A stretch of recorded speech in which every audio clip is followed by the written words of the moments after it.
नमस्कार, news point लेकर हाजिर हूं मैं राजीव।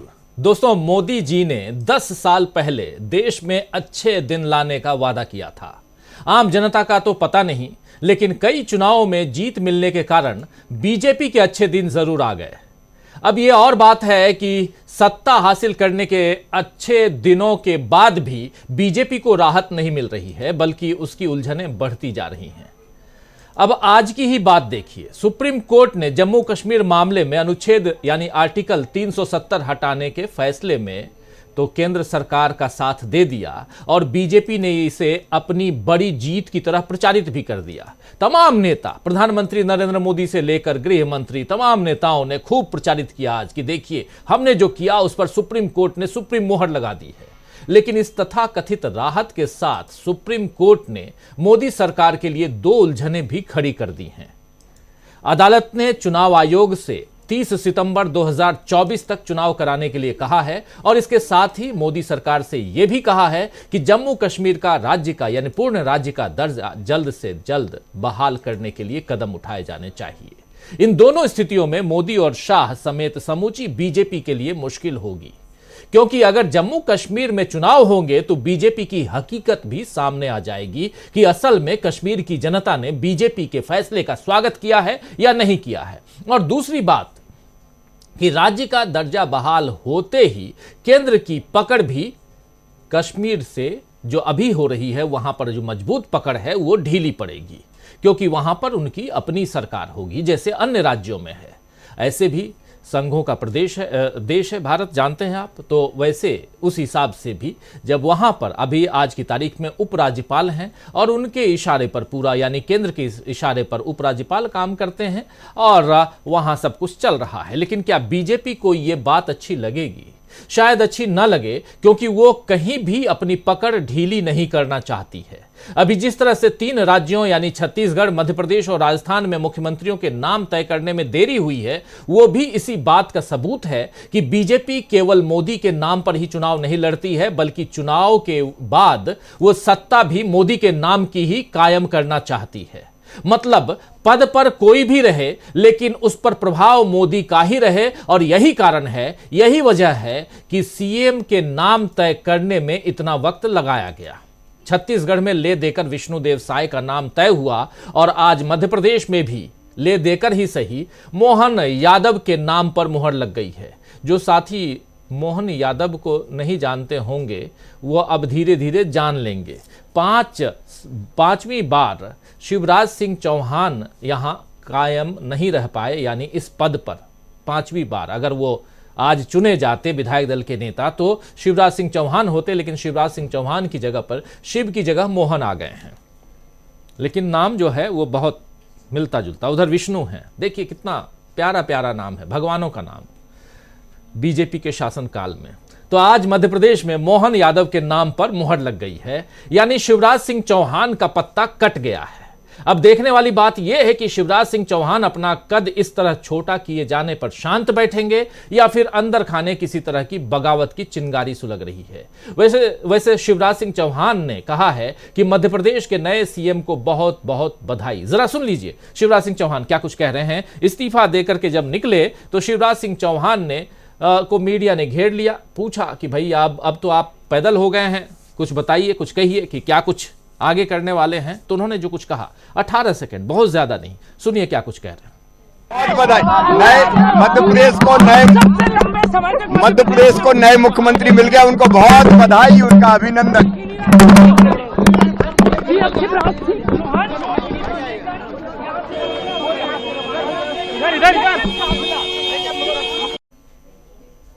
तो मध्य प्रदेश को नए मुख्यमंत्री मिल गए हैं, उनको बहुत बधाई, अभिनंदन। ये नए मुख्यमंत्री मोहन यादव साहब हैं। मोहन यादव के जरिए क्या कुछ बीजेपी करना चाहती है, 2024 का चुनाव कैसे साधना चाहती है, इस पर नजरें रहेंगी। आगे इस चर्चा में हम लोग उस पर भी चर्चा करेंगे। उधर राजस्थान में भी बीजेपी के सामने यही डर है कि कहीं बगावत ना हो जाए।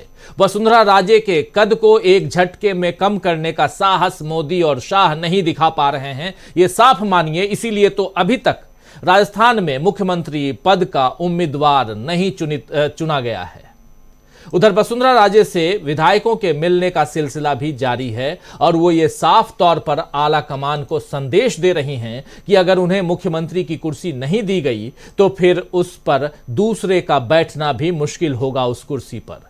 यानी बीजेपी की उलझन जीत के बाद भी कम नहीं हो रही है। और बात केवल इतनी ही नहीं है दोस्तों, अभी तो बीजेपी जनता को यह भी नहीं समझा पा रही है कि उसने ईमानदारी से चुनाव जीता है, क्योंकि ईवीएम को लेकर भी कई सवाल खड़े हो रहे हैं। इसके साथ ही वोटिंग के दिन और रिजल्ट के दिन में जो देरी होती है, यानी कि वोटिंग अगर देखिए 7 तारीख को मिजोरम और छत्तीसगढ़ में वोटिंग होती है 7 नवंबर को, लेकिन रिजल्ट कब आता है?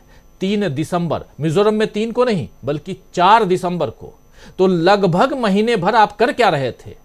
और इसको लेकर भी बहुत सारी बातें हो रही हैं, बहुत सारे सवाल खड़े किए जा रहे हैं, क्योंकि इस दौरान गड़बड़ी की आशंकाएं बढ़ जाती हैं, ऐसा बताया जा रहा है।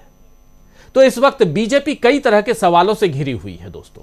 आज न्यूज पॉइंट में इसी पर चर्चा करेंगे कि क्या जम्मू कश्मीर मामले में अपने पक्ष में फैसला आने और 3 राज्यों में जीत के बाद भी बीजेपी के अच्छे दिन आ पाएंगे।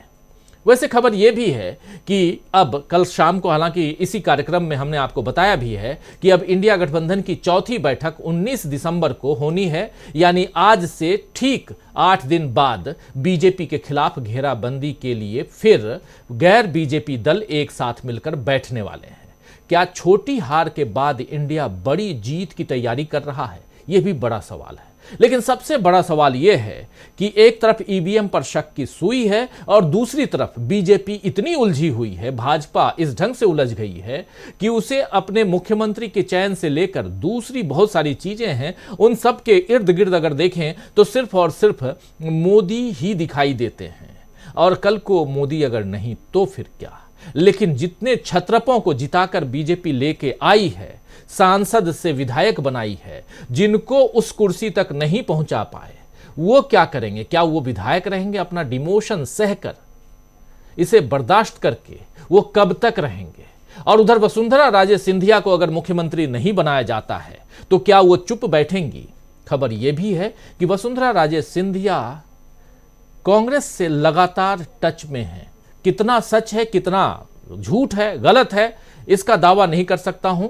डीबी लाइव इसकी बिल्कुल पुष्टि नहीं करता है, लेकिन ये खबरें चूंकि चल रही हैं इसलिए यहां आप सबके बीच रख रहा हूं। तस्वीरें बहुत कुछ बयां कर देती हैं। चुनाव से पहले 1-2 तस्वीरें ऐसी आई थी जिसमें वसुंधरा राजे सिंधिया और इधर मुख्यमंत्री उस समय के, वर्तमान अभी कार्यकारी मुख्यमंत्री हैं अशोक गहलोत जी, दोनों की मुलाकात की मुस्कुराते हुए तस्वीरें भी सोशल मीडिया पर आई थी और जिसको हमने आप तक पहुंचाया भी था। तो उस आधार पे भी, लेकिन वसुंधरा राजे सिंधिया तक जाएं उससे पहले एक झलक आपको दिखलाना जरूर चाहूंगा कि मध्य प्रदेश में नए नवेले मुख्यमंत्री कौन हैं। अगर आपने नहीं देखा हो तो देख लीजिए। उज्जैन दक्षिण से ये विधायक हैं, तीसरी बार के विधायक हैं और इनका नाम मोहन यादव है। क्या यादवों के वोट बैंक को अपनी तरफ करने की कोशिश है? क्या यहां से मध्य प्रदेश से उत्तर प्रदेश और बिहार को साधने की कोशिश है? लालू प्रसाद यादव ने कहा है, उनका भी ट्वीट आया है थोड़ी देर पहले, और उन्होंने कहा है कि इससे आपको कोई फायदा नहीं होने जा रहा है मोदी जी। यादव इंटैक्ट है और वो जानते हैं कि जाति आधारित जनगणना क्यों जरूरी है, और यहां आप इस कदम को आगे करके आप एक मुख्यमंत्री को ओबीसी चेहरा रख करके आप जो जरूरी मुद्दे हैं उसको आप दरकिनार नहीं कर सकते हैं। सुनिए जरा नए नवेले मुख्यमंत्री क्या कुछ कह रहे हैं। मैं माननीय यशस्वी प्रधानमंत्री माननीय नरेंद्र मोदी जी का, माननीय गृह मंत्री अमित शाह जी का, यशस्वी राष्ट्रीय अध्यक्ष माननीय जेपी नड्डा जी का, मैं हमारे प्रदेश के यशस्वी मुख्यमंत्री माननीय शिवराज सिंह जी का, यशस्वी अध्यक्ष माननीय बीडी शर्मा जी का, हमारे अपने वरिष्ठ नेता माननीय नरेंद्र सिंह जी तोमर साहब का, माननीय कैलाश जी विजयवर्गीय राष्ट्रीय महामंत्री भाजपा, माननीय प्रहलाद पटेल जी वरिष्ठ नेता, माननीय राकेश सिंह जी और सभी से हमने सबने मिलकर संकल्प किया। मेरे जैसे छोटे कार्यकर्ता को एक बड़ी जवाबदारी दी। मैं जवाबदारी की इस बड़े काम को बता सकता हूं कि केवल ये भाजपा ही है जो सामान्य से छोटे से कार्यकर्ता को भी इतनी बड़ी जवाबदारी देती है। यही हमारा अपना भाजपा का चरित्र है। भाजपा के इस नए दायित्व के मैं लिए हृदय से आभार भी मानता हूं और आप सबके विश्वास के साथ निश्चित रूप से जो विकास का कारवा बढ़ाया माननीय मुख्यमंत्री शिवराज सिंह जी चौहान ने और यशस्वी प्रधानमंत्री के नेतृत्व में, निश्चित रूप से हम इसको आगे बढ़ाएंगे। एक बार फिर मैं हमारे लिए जो स्लोगन था एमपी के मन में मोदी और मोदी के मन में एमपी, इस स्लोगन के आधार पर निश्चित रूप से उनके विकास के सपने को लेकर आगे चलेंगे। मैं एक बार फिर हृदय से माननीय यशस्वी प्रधानमंत्री, माननीय गृह मंत्री अमित जी, माननीय नड्डा जी, माननीय वीडी जी का आभार मानता हूं, माननीय शिवराज सिंह जी। तो माननीय बहुत हो गए हैं और सबको यहां याद करना जरूरी है, क्योंकि एक पद मिला है, उस पद पर विराजमान 5 साल तक भी रहना जरूरी है। ये हैं मोहन यादव साहब। आइए चलते हैं, आगे बढ़ते हैं। हमारे साथ कुछ वरिष्ठ साथी जुड़े हुए हैं, उन सबसे आपका परिचय करवाता हूं। और इस कार्यक्रम में देखिए इस वक्त हमारे साथ जुड़े हुए हैं 6 वरिष्ठ साथी। उधर मध्य प्रदेश से जुड़े हुए हैं डॉक्टर राकेश पाठक जी हमारे साथ। पाठक जी, डॉक्टर साहब आपका स्वागत करता हूं। इधर हमारे तमाम साथी सुनील शुक्ला जी जुड़े हुए हैं हमारे साथ, प्रशांत टंडन जी जुड़े हुए हैं, शकील अख्तर जी जुड़े हुए हैं हमारे साथ में, डॉक्टर दीपक पाचपोर जी और अमलेंदु उपाध्याय जी जुड़े हुए हैं। आप सबका स्वागत करता हूं, इस्तकबाल करता हूं। और स्वागत इस्तकबाल आप तमाम दोस्त साथी शुभचिंतक आप सबका भी, जो अब तक जुड़ चुके हैं, जो जुड़ने वाले हैं इस कार्यक्रम में। देखिए क्या क्या नाम, नए नए चेहरे आ रहे हैं। आप भी, हम भी, हमको भी जरा निकाल के देखना पड़ता है कि अच्छा ये कहाँ से विधायक हैं जो नए मुख्यमंत्री बने हैं। पता ही नहीं था, मैं सच बताऊं, मुझे भी पता नहीं था। डॉक्टर साहब को पता होगा, राकेश पाठक जी को, कि यहाँ मोहन यादव जी कहाँ से विधायक बने हैं और कितनी बार के विधायक हैं। लेकिन क्या आपके पास ही आना चाहता हूँ डॉक्टर साहब, क्या ये जो नाम है, इस नाम की चर्चा पहले हो रही थी? चूंकि आप वहाँ हैं इसलिए भी आपसे जानना जरूरी है। और कितना यहाँ से बीजेपी अपने मतदाताओं को, अपने आने वाले जो अगला चुनाव है उसको साध पाएगी? क्या कुछ लगता है? शिवराज सिंह चौहान क्या बिल्कुल मामा जी बिल्कुल चुप रहेंगे या कुछ और होने वाला है? नरेंद्र सिंह तोमर का नाम आ रहा है, सुना कि उनको स्पीकर बनाया जा रहा है। तो क्या करेंगे 4 बार के मुख्यमंत्री जो इतने पॉपुलर थे और कह रहे थे कि मुझे मुख्यमंत्री बनाना है कि नहीं बनाना है? याद कीजिए वो कैंपेन, 300 से ज्यादा रैलियां की उन्होंने, शिवराज सिंह चौहान ने, और सब कुछ दे दिया एक बार में, इस्तीफा के साथ साथ सब कुछ। हम तो चले परदेश। मास्टर स्ट्रोक है।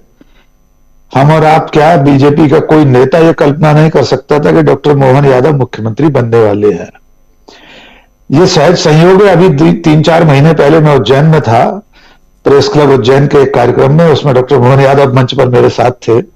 2 कार्यक्रमों में मीडिया संबंधी हम लोग पिछले 2 महीने में एक साथ थे।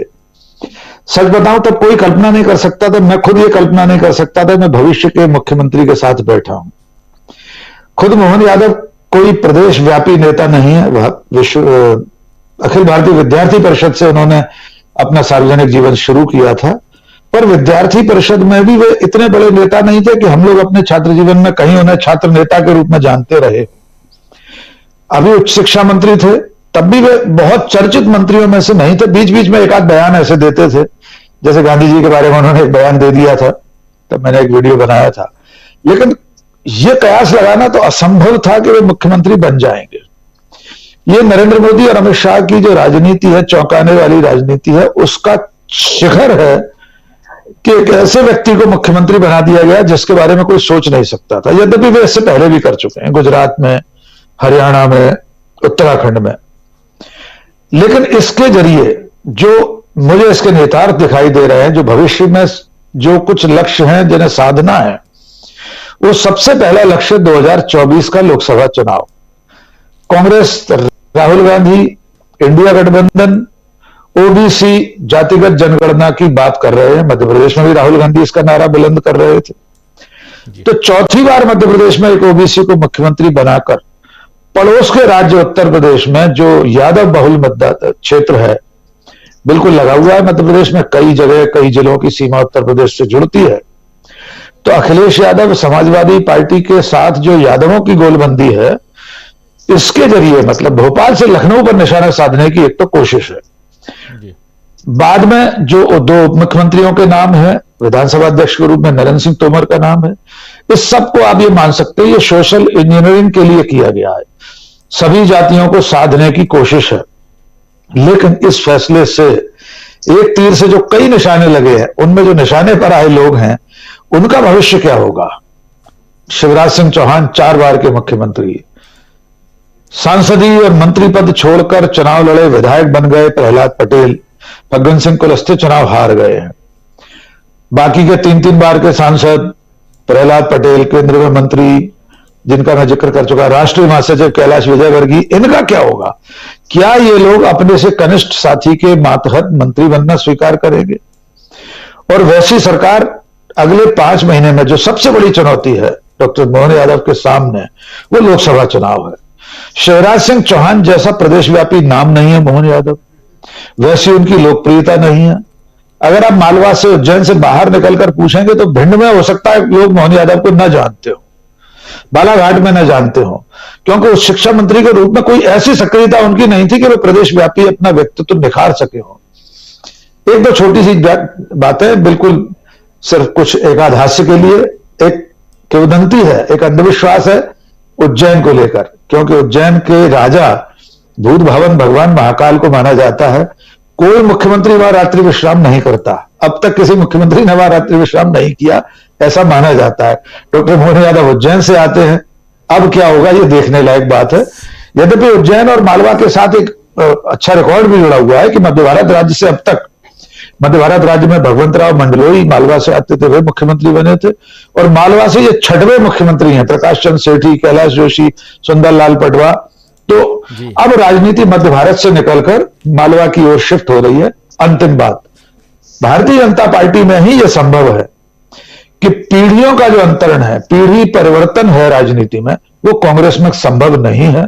कांग्रेस में दशकों लग जाते हैं एक पीढ़ी को विदा करके दूसरी पीढ़ी को लाने में, और इसका खामियाजा कांग्रेस भुगत रही है। हमने मध्य प्रदेश में ये पहले भी देखा है, सुंदरलाल पटवा, वीरेंद्र कुमार सकलेचा के बाद की पीढ़ी में नरेंद्र सिंह तोमर, शिवराज सिंह चौहान आए, और अब ये पीढ़ी अस्ताचलगामी है। प्रदेश की राजनीति में नई पीढ़ी का पदार्पण आज हो गया है। वो कितनी कामयाब होगी, इसकी पहली अग्नि परीक्षा डॉक्टर मोहन यादव की अप्रैल-मई 2024 में होने वाली है। जी डॉक्टर राजीव जी। जी बिल्कुल, आप सही कह रहे हैं। अप्रैल मई में अगर इलेक्शन हो तो, या उससे पहले हो जाए तो, यानी 2024 के लोकसभा इलेक्शन के समय ये पहली परीक्षा हो जाएगी कि डॉक्टर मोहन यादव कितने सफल होते हैं। जो कह रहे थे कि एमपी के मन में मोदी और मोदी के मन में एमपी, ये जो अभी नारा बुलंद कर रहे थे, और ये नारा पहले भी चुनाव के समय खूब गूंजा था, इस नारे को कितना बुलंद करते हैं मोहन यादव, ये तो देखना होगा। लेकिन कैसे उलझी हुई है, उलझन में कैसे है, कैसे फंसी हुई है बीजेपी, उलझ गई है भाजपा, हम लिख रहे हैं कैसे उलझी हुई है, इसकी तह में जाने की कोशिश हम करते हैं। एक तरफ यहाँ कल हमने छत्तीसगढ़ की बात की, छत्तीसगढ़ के नए नवेले मुख्यमंत्री, आज आपने देख लिया यहाँ मध्य प्रदेश में नए मुख्यमंत्री मोहन यादव, और कल शायद फैसला हो जाए, कल मंगलवार है और फैसला हो जाए राजस्थान को लेकर। पेंच वहीं फंसा हुआ है। क्या इतनी आसानी से राजस्थान की पूर्व मुख्यमंत्री वसुंधरा राजे सिंधिया मैदान छोड़ देंगी? जितनी चीजें, जितनी बातें आ रही हैं वो देख करके तो नहीं लगता। लेकिन यहां से लेकर सदन से लेकर संसद से लेकर और तीनों राज्यों तक पैनी निगाह रखने वाले हमारे साथी शकील अख्तर जी, आपके पास आना चाहता हूं।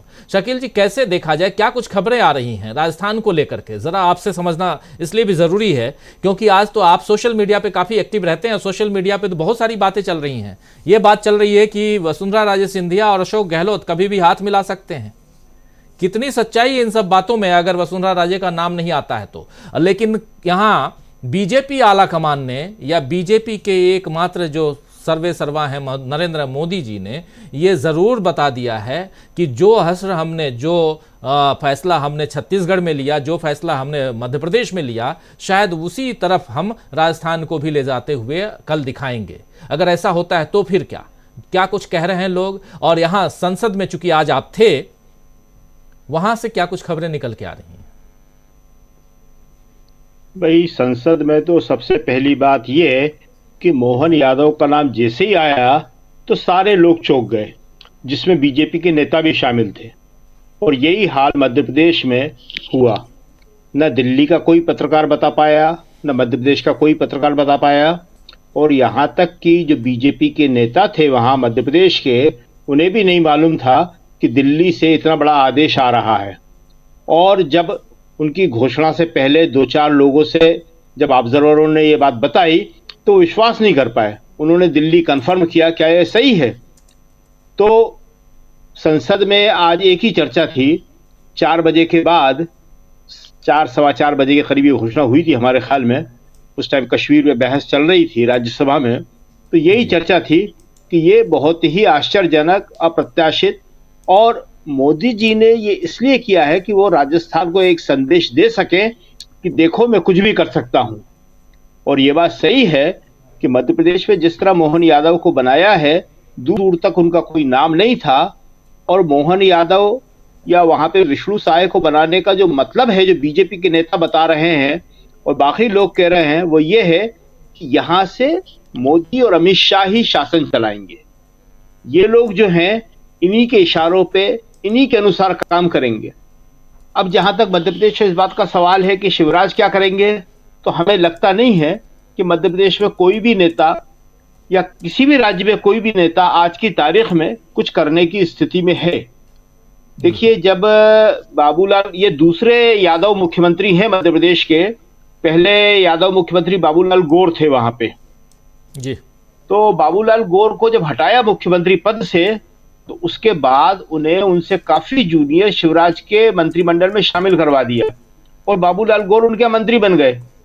तो आज की तारीख में आप ये नहीं कह सकते कि मध्य प्रदेश में किससे कहा जाएगा और वो मोहन यादव के मंत्रिमंडल में शामिल होने से इनकार कर देगा। ये दरअसल पूरी सरकार जो है, केंद्र से लेके राज्यों तक, ये मोदी जी चला रहे हैं। जो मोदी जी चाहेंगे वो होगा।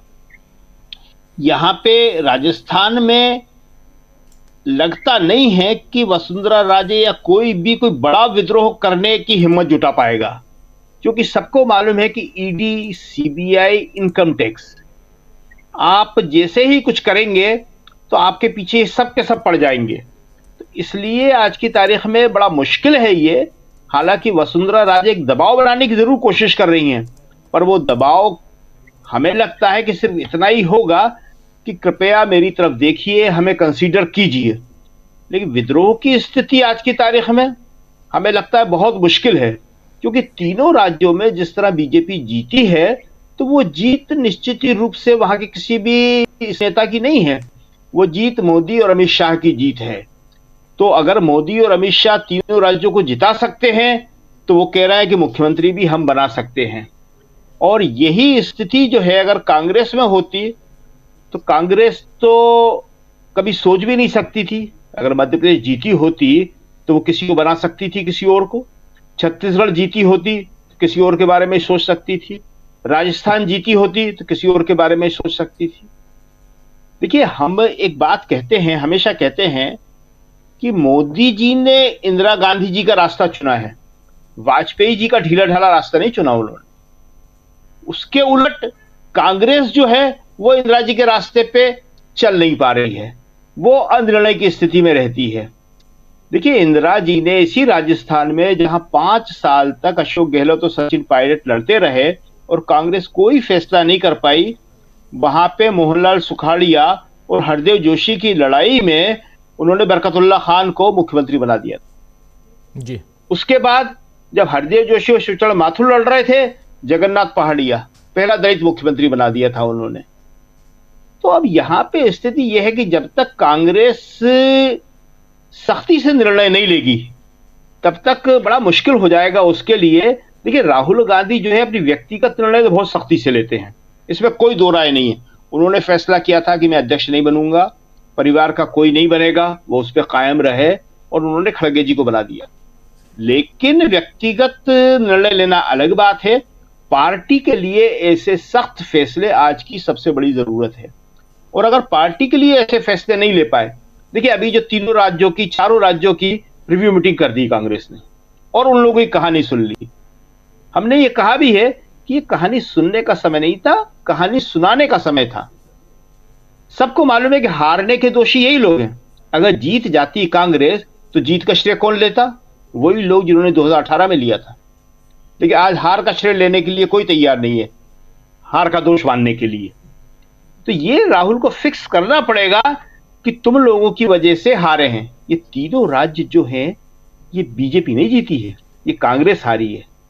जिसे कहते हैं बीजेपी तो इनके मुंह में से जीत ले गई, जीतते जीतते हारे हैं। ये सब जानते हैं इस बात को, मोदी भी जानते हैं, सब जानते हैं इस बात को कि कांग्रेस अपनी गलतियों से हारी, मध्य प्रदेश हारी, भारी अहंकार, और कुछ मालूम ही नहीं था कमलनाथ जी को कि कौन चुनाव लड़ रहा है, किसने किसको टिकट दिलाया। जी। छत्तीसगढ़ में आत्ममुग्ध हो गए थे, राजस्थान में भयानक गुटबाजी। तो ये, और तीनों जगह कांग्रेस ने अच्छा प्रदर्शन किया, ऐसा नहीं है, 40+ वोट आए हैं। लेकिन जब तक, अब एक ही सब बात है कि जब तक राहुल सख्ती नहीं दिखाएंगे तब तक कांग्रेस के लिए बहुत मुश्किल है। और राहुल को समझना चाहिए कि मोहन यादव को बनाने का फैसला लेने की इतनी बड़ी हिम्मत वो दिखा जाते हैं, उन्हें कोई फर्क नहीं पड़ता। और हमें लगता नहीं है कि कोई पत्ता भी खड़केगा मध्य प्रदेश में या कोई कुछ बोल पाएगा, किसी की हिम्मत नहीं है, ना कोई इस स्थिति में है कि कोई बोल सकता है। तो आज की स्थिति में देखिए, जो समय होता है, जो काल होता है, राजनीति उसी के हिसाब से हो सकती है। आज का समय जो है सख्त फैसलों का समय है। और आज का क्या, भारत की राजनीति में तो हमेशा रहा है, इंदिरा गांधी ने हमेशा किया है। हम 1969 की याद दिलाना नहीं चाहते, उस टाइम इंदिरा गांधी ने कितने मजबूत फैसले लिए थे। 71 की याद दिलाना नहीं चाहते, कितने मजबूत फैसले लिए थे उन्होंने। और आज ये मोहन यादव क्या, इससे पहले विष्णु साय, उससे पहले रघुवर दास झारखंड में, महाराष्ट्र में फडणवीस, यहां हारने के बाद उत्तराखंड में धामी को बना दिया। और आज जो खट्टर जी गए थे, खट्टर जी तो ऐसे ही मुख्यमंत्री बने थे, एकदम अननोन चेहरा, एक अननोन चेहरा मुख्यमंत्री बने थे और ऐसे ही मुख्यमंत्री बना के वो आ गए वहां पे आज। तो भाई साहब, सबसे बड़ी बात कांग्रेस को ये समझने की जरूरत है कि सख्त फैसला लेना होगा उन्हें। ये ढीला ढाला रवैया जो है अब कांग्रेस के लिए अच्छा नहीं होगा जी। लेकिन शकील साहब, एक क्रॉस क्वेश्चन है। कांग्रेस बोलती है कि ईवीएम के कारण हारे, तो जब ईवीएम के कारण हारे हैं तो फिर फैसला लेना नहीं लेना क्या मायने रखता? ईवीएम के खिलाफ राहुल ने, हमारे ख्याल में आज से 8 साल पुरानी बात है, एक सम्मेलन था कांग्रेस का इंदिरा गांधी स्टेडियम में, इंदिरा गांधी स्टेडियम था, वहां बाकायदा उन्होंने प्रस्ताव पास किया है ईवीएम के खिलाफ। उसकी कॉपी भी हमारे पास होगी, हम निकाल के दे सकते हैं, किसी को ही मिल जाएगी। ईवीएम के खिलाफ कांग्रेस का प्रस्ताव पारित है, जिसमें राहुल गांधी बोले थे। और ये बात शायद 1 साल पुरानी बात है, 6 या 7 साल पुरानी है। इंदिरा गांधी स्टेडियम हमें आज भी अच्छी तरह याद है, वहां पे हुआ था। लेकिन उसके बाद कांग्रेस ने उस पर कोई करा ही नहीं, कुछ भूल गई उसको। भाई अगर ईवीएम इशू है तो ईवीएम को एक इशू बना के आपको लड़ना चाहिए था ना, कि ईवीएम एक इशू है। इशू तो देखिए बहुत सारे थे, ऐसा नहीं है, ईवीएम एक इशू है, सब इस बात को मानते हैं। लेकिन जो मेन इशू इन चुनावों में हार का है वो एकमात्र ईवीएम नहीं है, वो एकमात्र कांग्रेस की अपनी कमजोरी है, जिसकी वजह से कांग्रेस हारी है। कमलनाथ जी ने अपने आप को भावी मुख्यमंत्री घोषित कर दिया था, लिखा जाने लगा था, रोज सुबह होता था जय जय कमलनाथ। अरे इनको कहना चाहिए था, किसी की हिम्मत नहीं पड़ी कैसे कि भाई साहब मुख्यमंत्री कैसे बन गया भावी। राजस्थान में जब दोनों लड़ रहे थे, आखिरी तक राहुल ने कोशिश करी, बस सख्ती से उनको आप सेटल नहीं कर पाए। अगर ये दोनों मिलकर चुनाव लड़ लेते तो राजस्थान तो निकल गया था। और छत्तीसगढ़ में तो कोई कह ही नहीं सकता था कांग्रेस हार रही है, एक आदमी नहीं कह सकता था हार रही है। और इतनी आत्ममुग्ध थे कि वो कह रहे थे कि हम 75 पार जाएंगे। तो ये सिर्फ ईवीएम नहीं है, ईवीएम एक कारण है, हम इससे इनकार नहीं कर रहे। लेकिन अगर ईवीएम एक बड़ा कारण है तो आपको इस पे बात करना चाहिए, इस पे काम करना चाहिए। इतने साल हो गए, आपने कुछ करा नहीं, और आपने किसी भी विषय में कुछ नहीं किया। देखिए, जनता आपकी नीतियों को पसंद करती है, जनता राहुल गांधी और प्रियंका गांधी को पसंद करती है, फैमिली को पसंद करती है। लेकिन आपको भी तो ये सोचना पड़ेगा, सख्त रवैया अपनाना पड़ेगा। आपने क्या करा यूपीए के टाइम में? 10 साल मनमोहन सिंह को, 10 साल हुड्डा को, 15 साल गोगोई को, 15 साल शीला दीक्षित को, 10 साल हामिद अंसारी को। यहां पे जब चाहा मोदी जी ने हटा के बाहर कर दिया। कांग्रेस ऐसा कर सकती है क्या किसी को? वो करना पड़ेगा उसको। ये थोड़ी है कि आप लगातार शक्ल बनाते जाओ और उनको इतना मजबूत कर दो। कड़े फैसले लेने होंगे और ये जरूरी है। और ये बताना होगा कि कांग्रेस में भी कोई एक चेहरा ऐसा है जिसका इकबाल बोलता है, ये बताना होगा जिसका अपना इकबाल है, जिसकी बातें सुनी जाती हैं, ये बताना होगा। यहाँ जब अलग अलग निर्णय और एक अकेला मेहनत करे और बाकी जो हैं वो बैठकर सिर्फ मलाई खाने की कोशिश में लगे रहें तो कैसे होगा, ये एक सवाल तो है। और अभी तक इन तीनों राज्यों के, कम से कम राज्यों के जो पदाधिकारी हैं, राज्यों के जो अध्यक्ष हैं, उन्होंने इस्तीफा नहीं दिया है। ये देना चाहिए था। उधर दीपक बैज को, इधर खासकर कमलनाथ जिनके बारे में आप कह रहे हैं, कमलनाथ जी आखिर अपने पूर्व अध्यक्ष से ये वो कर लेते। जब राहुल गांधी ने जिम्मेदारी के साथ 2019 में इस्तीफा दिया था अध्यक्ष पद से, तो कम से कम अभी तो ये पेशकश उनकी तरफ से हो जाता, ये देखने को सुनने को मिलती बात। लेकिन ऐसा नहीं है। तो अगर ऐसा नहीं है तो आप चाहते क्या हैं? और ऐसे में जो शकील अख्तर जी कह रहे हैं, बात रख रहे हैं, बहुत इंपॉर्टेंट बात ये कांग्रेस के लोगों के लिए कि कैसे कड़े फैसले लिए जाएं, ये बहुत ज़रूरी है। आना चाहता हूं प्रशांत टंडन जी आपके पास। बहुत गंभीर चर्चा हम लोग कर रहे हैं और लगातार हम लोग न्यूज़ पॉइंट में इस मसले को उठा भी रहे हैं कि चुनाव कैसे हारी कांग्रेस और अब बीजेपी कैसे, उसके बाद भी चुनाव बीजेपी जीती है। और कह रहे हैं शकील अख्तर जी कि बीजेपी को भी ये उम्मीद नहीं थी कि हम जीत रहे हैं। सही बात है। किसी से भी पूछिए तो उनको लगता था कि हाँ, हम राजस्थान जीत जाएंगे किसी तरह, इसलिए भी क्योंकि वहां रिवाज ऐसा है कि हर 5 साल में बदल जाती है सरकार, इसलिए जीत जाएंगे। लेकिन मध्य प्रदेश और छत्तीसगढ़ जीतेंगे ये उनको भी नहीं लग रहा था। लेकिन अब उसके बाद से परिस्थितियां दूसरी दिखाई दे रही हैं। ईवीएम को लेकर भी बहुत सारी बातें हो रही हैं। ये भी कहा जा रहा है कि देखिए, तेलंगाना के 3 दिन के बाद में इलेक्शन काउंटिंग हुई तो तेलंगाना में बीजेपी कुछ खेल नहीं कर पाई, लेकिन जहां ज्यादा दिनों के बाद काउंटिंग होती है वहां खेल हो जाता है। और इसके बहुत सारे उदाहरण दिए जा रहे हैं अलग अलग, कुछ सोशल मीडिया पे ऐसे एग्जांपल्स भी तैर रहे हैं, इसलिए बात यहां रख रहा हूं। लेकिन जरा आपसे भी समझूं कि अगर ऐसा है, ईवीएम को लेकर भी खेल है, तो फिर कांग्रेस ने तो प्रस्ताव पारित कर रखा है, कांग्रेस इस पर मुहिम क्यों नहीं छेड़ती है? आखिर क्या कारण है कि इंडिया गठबंधन अब चूंकि एकजुट है, वो ईवीएम को लेकर के वैसी बातें नहीं करता? अभी भी देख लीजिए, इक्के दुक्के लोग आकर के 2 नेता मुखरता से सुने गए, जिनकी बाइट हम सुना चुके हैं। पहला दिग्विजय सिंह अभी भी चर्चा करते हैं ईवीएम को लेकर, और दूसरे थोड़ी सी बात उन्होंने की थी भूपेश बघेल ने। तीसरा कोई नेता मुझे नहीं दिखाई दिया इस कद का नेता जो कहे कि ईवीएम में गड़बड़ी के कारण हम लोग चुनाव हार गए। तो फिर कर क्या रहे हैं? फिर छोड़ दीजिए, ईवीएम की बात ही मत कीजिए। प्रशांत टंडन जी। जी, ईवीएम में चर्चा 2010 से चल रही है और बहुत इस पे बातें हो चुकी हैं, डॉक्यूमेंट्स आ चुके हैं, रिसर्च हो चुकी है। चुनाव आयोग के ऊपर दबाव भी बना। चुनाव आयोग पर दबाव किसने बनाया कि चुनाव आयोग जो है वो ईवीएम का और पब्लिक ऑडिट करने का फैसला भी ले। हालांकि पब्लिक ऑडिट बड़ा खोखला था और उन्होंने जो ईवीएम को क्रैक करने का या ईवीएम को टैंपर करने का दावा करने वाले लोग थे, उनको इलेक्शन कमीशन की बिल्डिंग में भी घुसने नहीं दिया जी। ये भी उनको सुविधा नहीं, उनको कुछ घंटे के लिए ईवीएम दे देते और फिर वो करके दिखाते कि देखिए आपकी ईवीएम में हमने ये करके दिखा दिया। तो चुनाव आयोग ने वो नहीं दिया। बात दूसरी है राजीव जी, बात ये है कि ईवीएम पे जो शोर है, जो बहस है, जो काम है, जो रिसर्च है, वो सिविल सोसाइटी ने किया, नेताओं ने नहीं किया। किसी पॉलिटिकल पार्टी ने इस पे काम नहीं किया जी। और पॉलिटिकल पार्टियां जब भी उठाती हैं जब चुनाव हार जाती हैं। 2017 में उत्तर प्रदेश के चुनाव के बाद ईवीएम की चर्चा बड़ी जोर से हुई, मायावती जी भी सामने आई।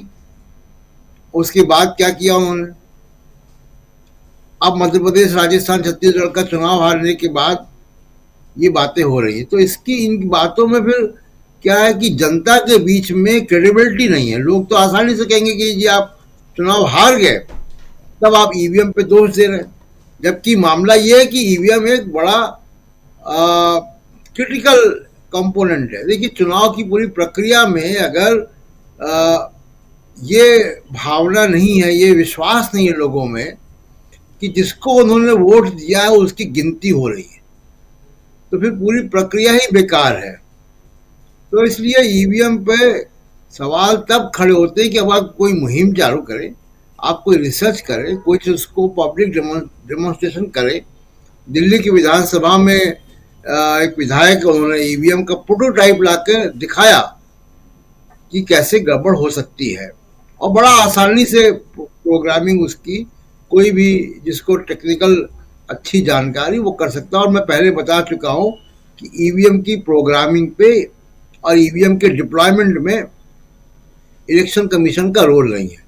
बैलेट पेपर जब छपते थे तो प्रिंटिंग प्रेस से लेकर और बैलेट पेपर के डिप्लॉयमेंट और कलेक्शन तक का एक एक हर कदम पे इलेक्शन कमीशन था जी। दूसरी बात की जो आज मुख्यमंत्री पद की घोषणा हो गई, देखिए ओलंपियाड में जो शामिल थे वो तो कोई नहीं बना, और गोल्ड मेडल उसको मिल गया जो ओलंपियाड में दौड़ा ही नहीं।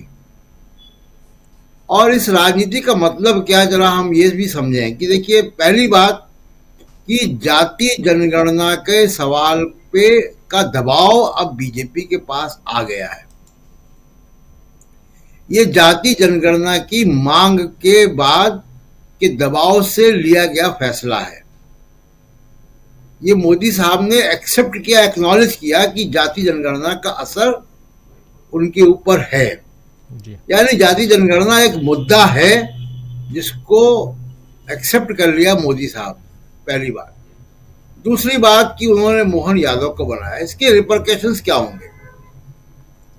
याद कीजिए उत्तर प्रदेश के चुनाव, उत्तर प्रदेश के चुनाव में मोदी साहब ने बहुत खुलेआम और योगी आदित्यनाथ ने बहुत खुलेआम यादवों पर हमला किया कि एक जाति की गुंडागर्दी हो जाएगी अगर यहाँ मुख्यमंत्री अगर अखिलेश यादव जीत जाएंगे तो जी। अब वो बात नहीं कर पाएंगे। वो क्यों ऐसी बात कर रहे थे कि एक जाति गुंडागर्दी हो जाएगी अगर अखिलेश यादव जीतते हैं तो वो गैर यादव ओबीसी को गोलबंद कर रहे थे। सोशल इंजीनियरिंग उनकी गैर यादव ओबीसी है, बीजेपी की जो पूरी सोशल इंजीनियरिंग है उत्तर प्रदेश में भी बिहार में भी जी। बिहार में जब जातिवार जनगणना की बात आई तो क्या बोले अमित शाह और मोदी कि एक जाति का बोलबाला दिखाई दे रहा है वहां पे। बिल्कुल वही राजनीति में काबिज है, वही सब संसाधनों में काबिज है। इशारा यादवों के ऊपर था। तो बीजेपी को अपनी सोशल इंजीनियरिंग इस मोहन यादव जी के मुख्यमंत्री बनने के बाद बीजेपी को अपनी सोशल इंजीनियरिंग पे फिर से काम करना पड़ेगा, और ये अपॉर्चुनिटी है कांग्रेस के लिए या अपोजिशन के लिए कि वो जाति जनगणना के मामले को उठाते रहे, सामाजिक न्याय के मामले को उठाते रहे, क्योंकि बीजेपी अब इस पे रिस्पॉन्ड कर रही है। बीजेपी ने उनको मोहन यादव को मुख्यमंत्री बना के ये बता दिया कि इसका असर हमारे ऊपर है, और अब वो यादव और गैर यादव वाला जो नैरेटिव उत्तर प्रदेश बिहार में ले जाते थे वो नहीं ले जा पाएंगे। ये बीजेपी के सामने एक मुश्किल आएगी। और एक आखिरी बात कि क्यों बनाया गया मोहन यादव को या छत्तीसगढ़ में विष्णु जी को, इसलिए कि मोदी साहब ने इशारा पहले ही कर दिया था, और ये वसुंधरा राजे के लिए भी संदेश है और संदेश ये योगी आदित्यनाथ के लिए भी है जी। जिनको लग रहा होगा लोगों को कि शायद पिक्चर में वो नहीं है, पिक्चर में वो भी है। संदेश उन्होंने मोदी साहब ने इस बार दे दिया था, जिसकी चर्चा मैं ही कर रहा हूं और यहीं पे चर्चा हो रही, और जगह लोग अभी चर्चा नहीं कर रहे हैं। मोदी साहब ने डबल इंजन की सरकार बनाने का कोई वादा नहीं किया था इस बार। यानी कोई भी क्षत्रप या जो रीजनल लीडर्स हैं उनको सत्ता नहीं सौंपी जाएगी। अब केंद्र का बनाया हुआ ही जो है मुख्यमंत्री होगा, जो केंद्र के कहने पर चलेगा। तो डबल इंजन की सरकार, यानी एक इंजन राज्य में और दूसरा केंद्र में, वो फिलॉसफी, वो प्रिंसिपल, वो जो सिद्धांत है उससे मोदी जी बाहर निकल गए। अब ये डबल इंजन की सरकार का हिस्सा नहीं है मोहन यादव जी, और ऐसे ही बगैर डबल इंजन वाला मुख्यमंत्री राजस्थान में भी आने वाला है, इसकी इसी तरफ संकेत आ गया है। तो यानी केंद्र के बनाए हुए वैसे मुख्यमंत्री होंगे जो 70 और 80 तक के दशक में कांग्रेस के मुख्यमंत्री जैसे होते थे, जिसकी चर्चा अभी शकील जी कर रहे थे कि किसी को बना दिया। दूसरों, गैर यादव सोशल इंजीनियरिंग बीजेपी अभी तक करती थी, उसको नए सिरे से उनको सोचना होगा, नई बातें करनी पड़ेंगी उत्तर प्रदेश और बिहार में। और वहां पे क्योंकि बड़े जो ओबीसी के नेता है वो यादव जाति से आते हैं, तो ये मुश्किल तो बीजेपी के सामने भी आएगी। बिल्कुल, सुनील शुक्ला जी हमारे साथ उत्तर प्रदेश से ही जुड़े हुए हैं, उनसे बेहतर और कौन बताएगा कि आखिर ये जो आज मोहन यादव को यहाँ बीजेपी ने मध्य प्रदेश में अपना मुख्यमंत्री बनाकर एक नया नवेला चेहरा, ऐसा चेहरा जिसके बारे में लोग अभी तक चर्चा नहीं कर रहे थे, लेकिन उनको लाकर क्या उत्तर प्रदेश और बिहार को बीजेपी साध पाएगी? और बीजेपी के जो पुराने वक्तव्यों को याद दिला रहे हैं यहाँ प्रशांत टंडन जी, उसका आखिर क्या होगा? क्या बीजेपी के जो वोटर्स हैं या उसके चाहने वाले जो लोग हैं इन बातों को, खासकर जो यादव वर्ग के लोग हैं, वो क्या ये बातें भूल जाएंगे? और इसका कितना असर दिखाई देता है? और दूसरी सबसे बड़ी बात कि चाहे उधर विष्णुदेव साय हों या मोहन यादव हों या कल को कोई और यहाँ पर राजस्थान में ऐसा कोई चेहरा आ जाए, क्या इन तीनों के दम पर, बल पर ये जो 65 सीटें हैं वो जीतने का कोई फॉर्मूला नजर आता है? 65 सीटें यानी कि छत्तीसगढ़, मध्य प्रदेश और राजस्थान तीनों के लोकसभा सीटों की 65 सीटें, उनमें से इन 65 में से 63 सीटें आज की तारीख में 62 सीटें आज की तारीख में हैं बीजेपी के पास। उस आधार पे समझना चाहता हूं सुनील जी कि क्या यहां से कुछ तो फॉर्मूला होगा, कुछ तो मोदी जी ने या बीजेपी ने सोचा होगा कि शिवराज सिंह चौहान को हटा करके हमको यहां फायदा मिल सकता है, या वहां रमन सिंह को हटा के फायदा मिल सकता है, या वसुंधरा राजे सिंधिया को हटाकर फायदा मिल सकता है। क्या ऐसा दिखाई देता है? धन्यवाद राजीव जी। चेहरे आप बदलते हैं जब, और आप प्रभावशाली नेताओं को लाते हैं, तब उसका असर पड़ता है। गुजरात में आज भी मोदी जी के नाम पे चुनाव जीता जाता है और कल भी जीता जाता रहेगा। आपको वहां के मुख्यमंत्री का नाम अगर आपको अगर याद हो तो तत्काल बता दीजिए। आपने झारखंड में मुख्यमंत्री बदला था, वो मुख्यमंत्री रहते हुए अगला चुनाव हार गए, आपने उनको राज्यपाल बना दिया। आप उत्तराखंड में आपको 3 मुख्यमंत्री बनाने पड़े जल्दी जल्दी। भारतीय जनता पार्टी अपनी राजनीति का एजेंडा तय कर चुकी है, अब वह सवर्णों के हाथ से आगे निकल गई हो। मध्य प्रदेश में कैलाश जोशी, वीरेंद्र कुमार सकलेचा, सुंदरलाल पटवा के बाद जो मुख्यमंत्री बने हैं, बनी उमा भारती पिछड़ों से, बाबूलाल गौर पिछड़ों से, शिवराज सिंह चौहान पिछड़ों से, अब मोहनलाल यादव पिछड़ों से। वो पिछड़ों की राजनीति को करनी है, लेकिन वो हिंदुत्व के एजेंडे के साथ। वो कोई ऐसा चेहरा नहीं आएगा जिसमें पिछड़ेपन का बहुत ज्यादा हो और हिंदुत्व का एजेंडा कम पड़ जाए। मोहन यादव जी के आने से, मोहन यादव जी को कोई मध्य प्रदेश में नहीं जानता था। 3 बार के साथ विधायक है, चौथी बार इस बार चुने गए हैं वो उज्जैन से। प्रश्न ये नहीं है, प्रश्न है कि उनको पिछड़ों की ही राजनीति करनी है। और छत्तीसगढ़ में आदिवासियों को लाना है आगे, और सरकार चलनी है दिल्ली के नियंत्रण से, मोदी जी के नियंत्रण में चलना, चेहरा उन्हीं का है हर जगह। अब सवाल इस बात का है कि मोहनलाल जी 5 साल का कार्यकाल पूरा करेंगे कि नहीं करेंगे, ये अलग का सवाल है। और आप हमेशा याद रखिए कि जब आप स्थानीय अभिलाषाओं के विपरीत आप नेता चुन के लाते हैं तो स्थिति बिगड़ जाती है। जगन्नाथ पहाड़िया को इंदिरा जी ने मुख्यमंत्री बना दिया था, 4 बार के लोकसभा के सांसद थे वो। कितने महीने चल पाए मुख्यमंत्री के रूप में? दोबारा बन पाए क्या? वो खत्म हो गए एक बार में। आप रघुवर दास को देख लीजिए, मोदी जी ने बनाया उनको झारखंड में, 5 साल की सरकार चली, पूरी की पूरी 5 साल की सरकार चली। अगले ही चुनाव में उन्हीं के पार्टी के सरजू राय ने निर्दलीय उम्मीदवार के रूप में उनको हरा दिया। और आज की स्थिति है कि राज्यपाल बन के जो सक्रिय राजनीति है झारखंड की, उससे बाहर हो गए। ये जो मुख्यमंत्री मध्य प्रदेश में, ये पिछड़ों की राजनीति भारतीय जनता पार्टी, उनका जो सामाजिक समीकरण है उसको साधने की एक कोशिश है। लेकिन ऐसा नहीं है कि मोहन यादव जी के नाम पर जो यादव मतदाता है वो समाजवादी पार्टी को छोड़ करके उत्तर प्रदेश में मोहन यादव की तरफ चला जाएगा। क्या यादव नेताओं की कमी है क्या उत्तर प्रदेश में, जो बीजेपी में ही है? नहीं आकर्षित कर पाए हो। तमाम बड़े नेताओं को जो मुलायम सिंह यादव के सहयोगी रहे हैं उनको भारतीय जनता पार्टी में अपने यहां शामिल करा लिया। कोई असर नहीं पड़ा, क्योंकि जो राजनीति समाजवादी पार्टी पिछड़े वर्ग के बीच में करती रही है वो करती रही है, उसकी एक साख है। उस साख को तोड़ पाना इतना आसान नहीं है, लेकिन भारतीय जनता पार्टी की कोशिश जरूर है अपने इस मुख्यमंत्री को बना करके और समाजवादी पार्टी के तमाम यादव नेताओं को अपने साथ जोड़ करके भी। आप देखिए ना, जो जितने मुख्यमंत्री बने हैं छत्तीसगढ़ में, वह उनका जो जिला लगता है वो छत्तीसगढ़ के पास है, जसपुर या कहां के रहने वाले हैं वो। जो आसपास के लोगों को बना करके पड़ोसी राज्य में वहां से प्रभावित हो। लेकिन क्या राजस्थान, क्या छत्तीसगढ़, झारखंड में जो नेतृत्व झारखंड मुक्ति मोर्चा के पास है वह विष्णु साह के पास चला जाएगा?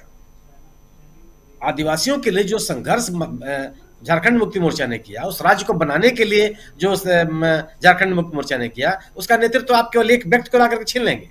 संभव है? सवाल इस बात का केवल है कि अगर आप जो राजनीति भारतीय जनता पार्टी कर रही है उस राजनीति को आपको कांग्रेस को भी करना पड़ेगा।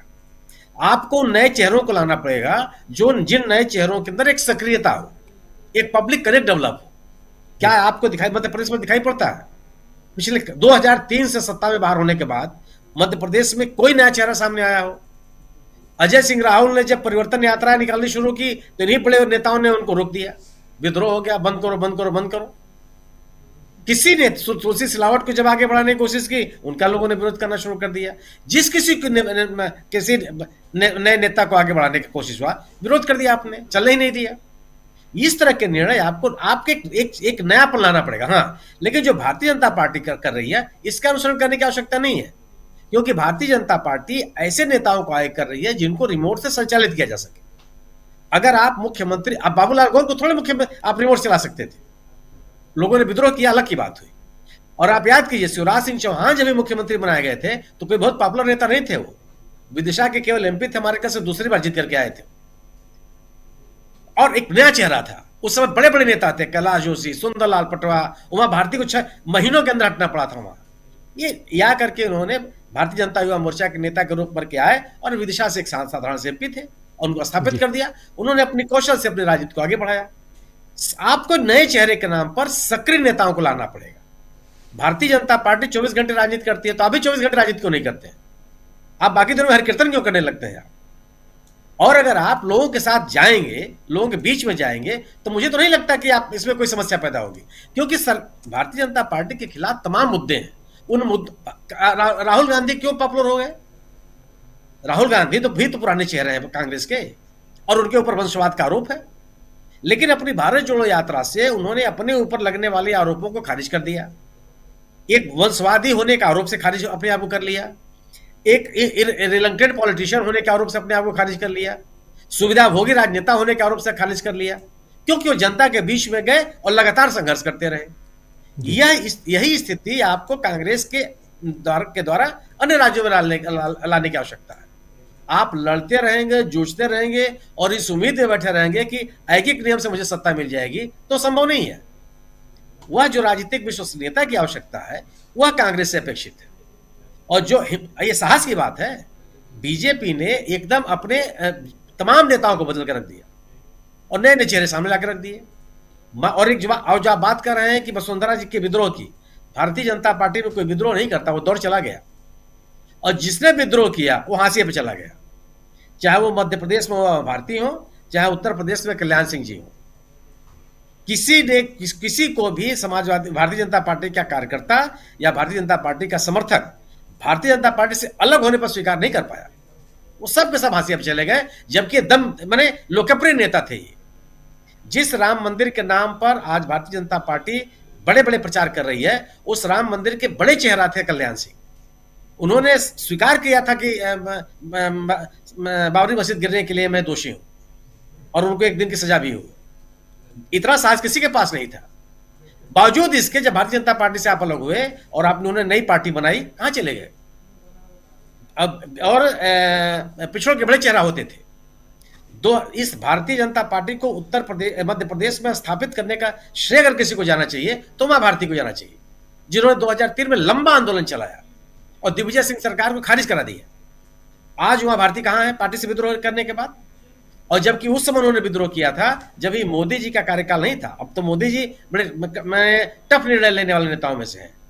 वह लाल कृष्ण आडवाणी और अटल बिहारी वाजपेयी का दौर था, लेकिन विद्रोह करके भी आप पार्टी में नहीं रह पाए और परिणाम क्या हुआ कि मजबूरन होकर के आपको आना। बाबूलाल मरांडी जैसा नेता 14 साल के बाद पार्टी में लौट करके चला है, जबकि माने झारखंड के बड़े नेताओं में से। बस सुनील जी एक बात यहाँ रखना चाहता हूँ, आपसे समझना चाहता हूँ, जो शुरुआत में भी बोला कि ये यादव जी को मुख्यमंत्री बनाने के बाद क्या इसका फायदा बीजेपी को उत्तर प्रदेश और बिहार में मिल पाएगा?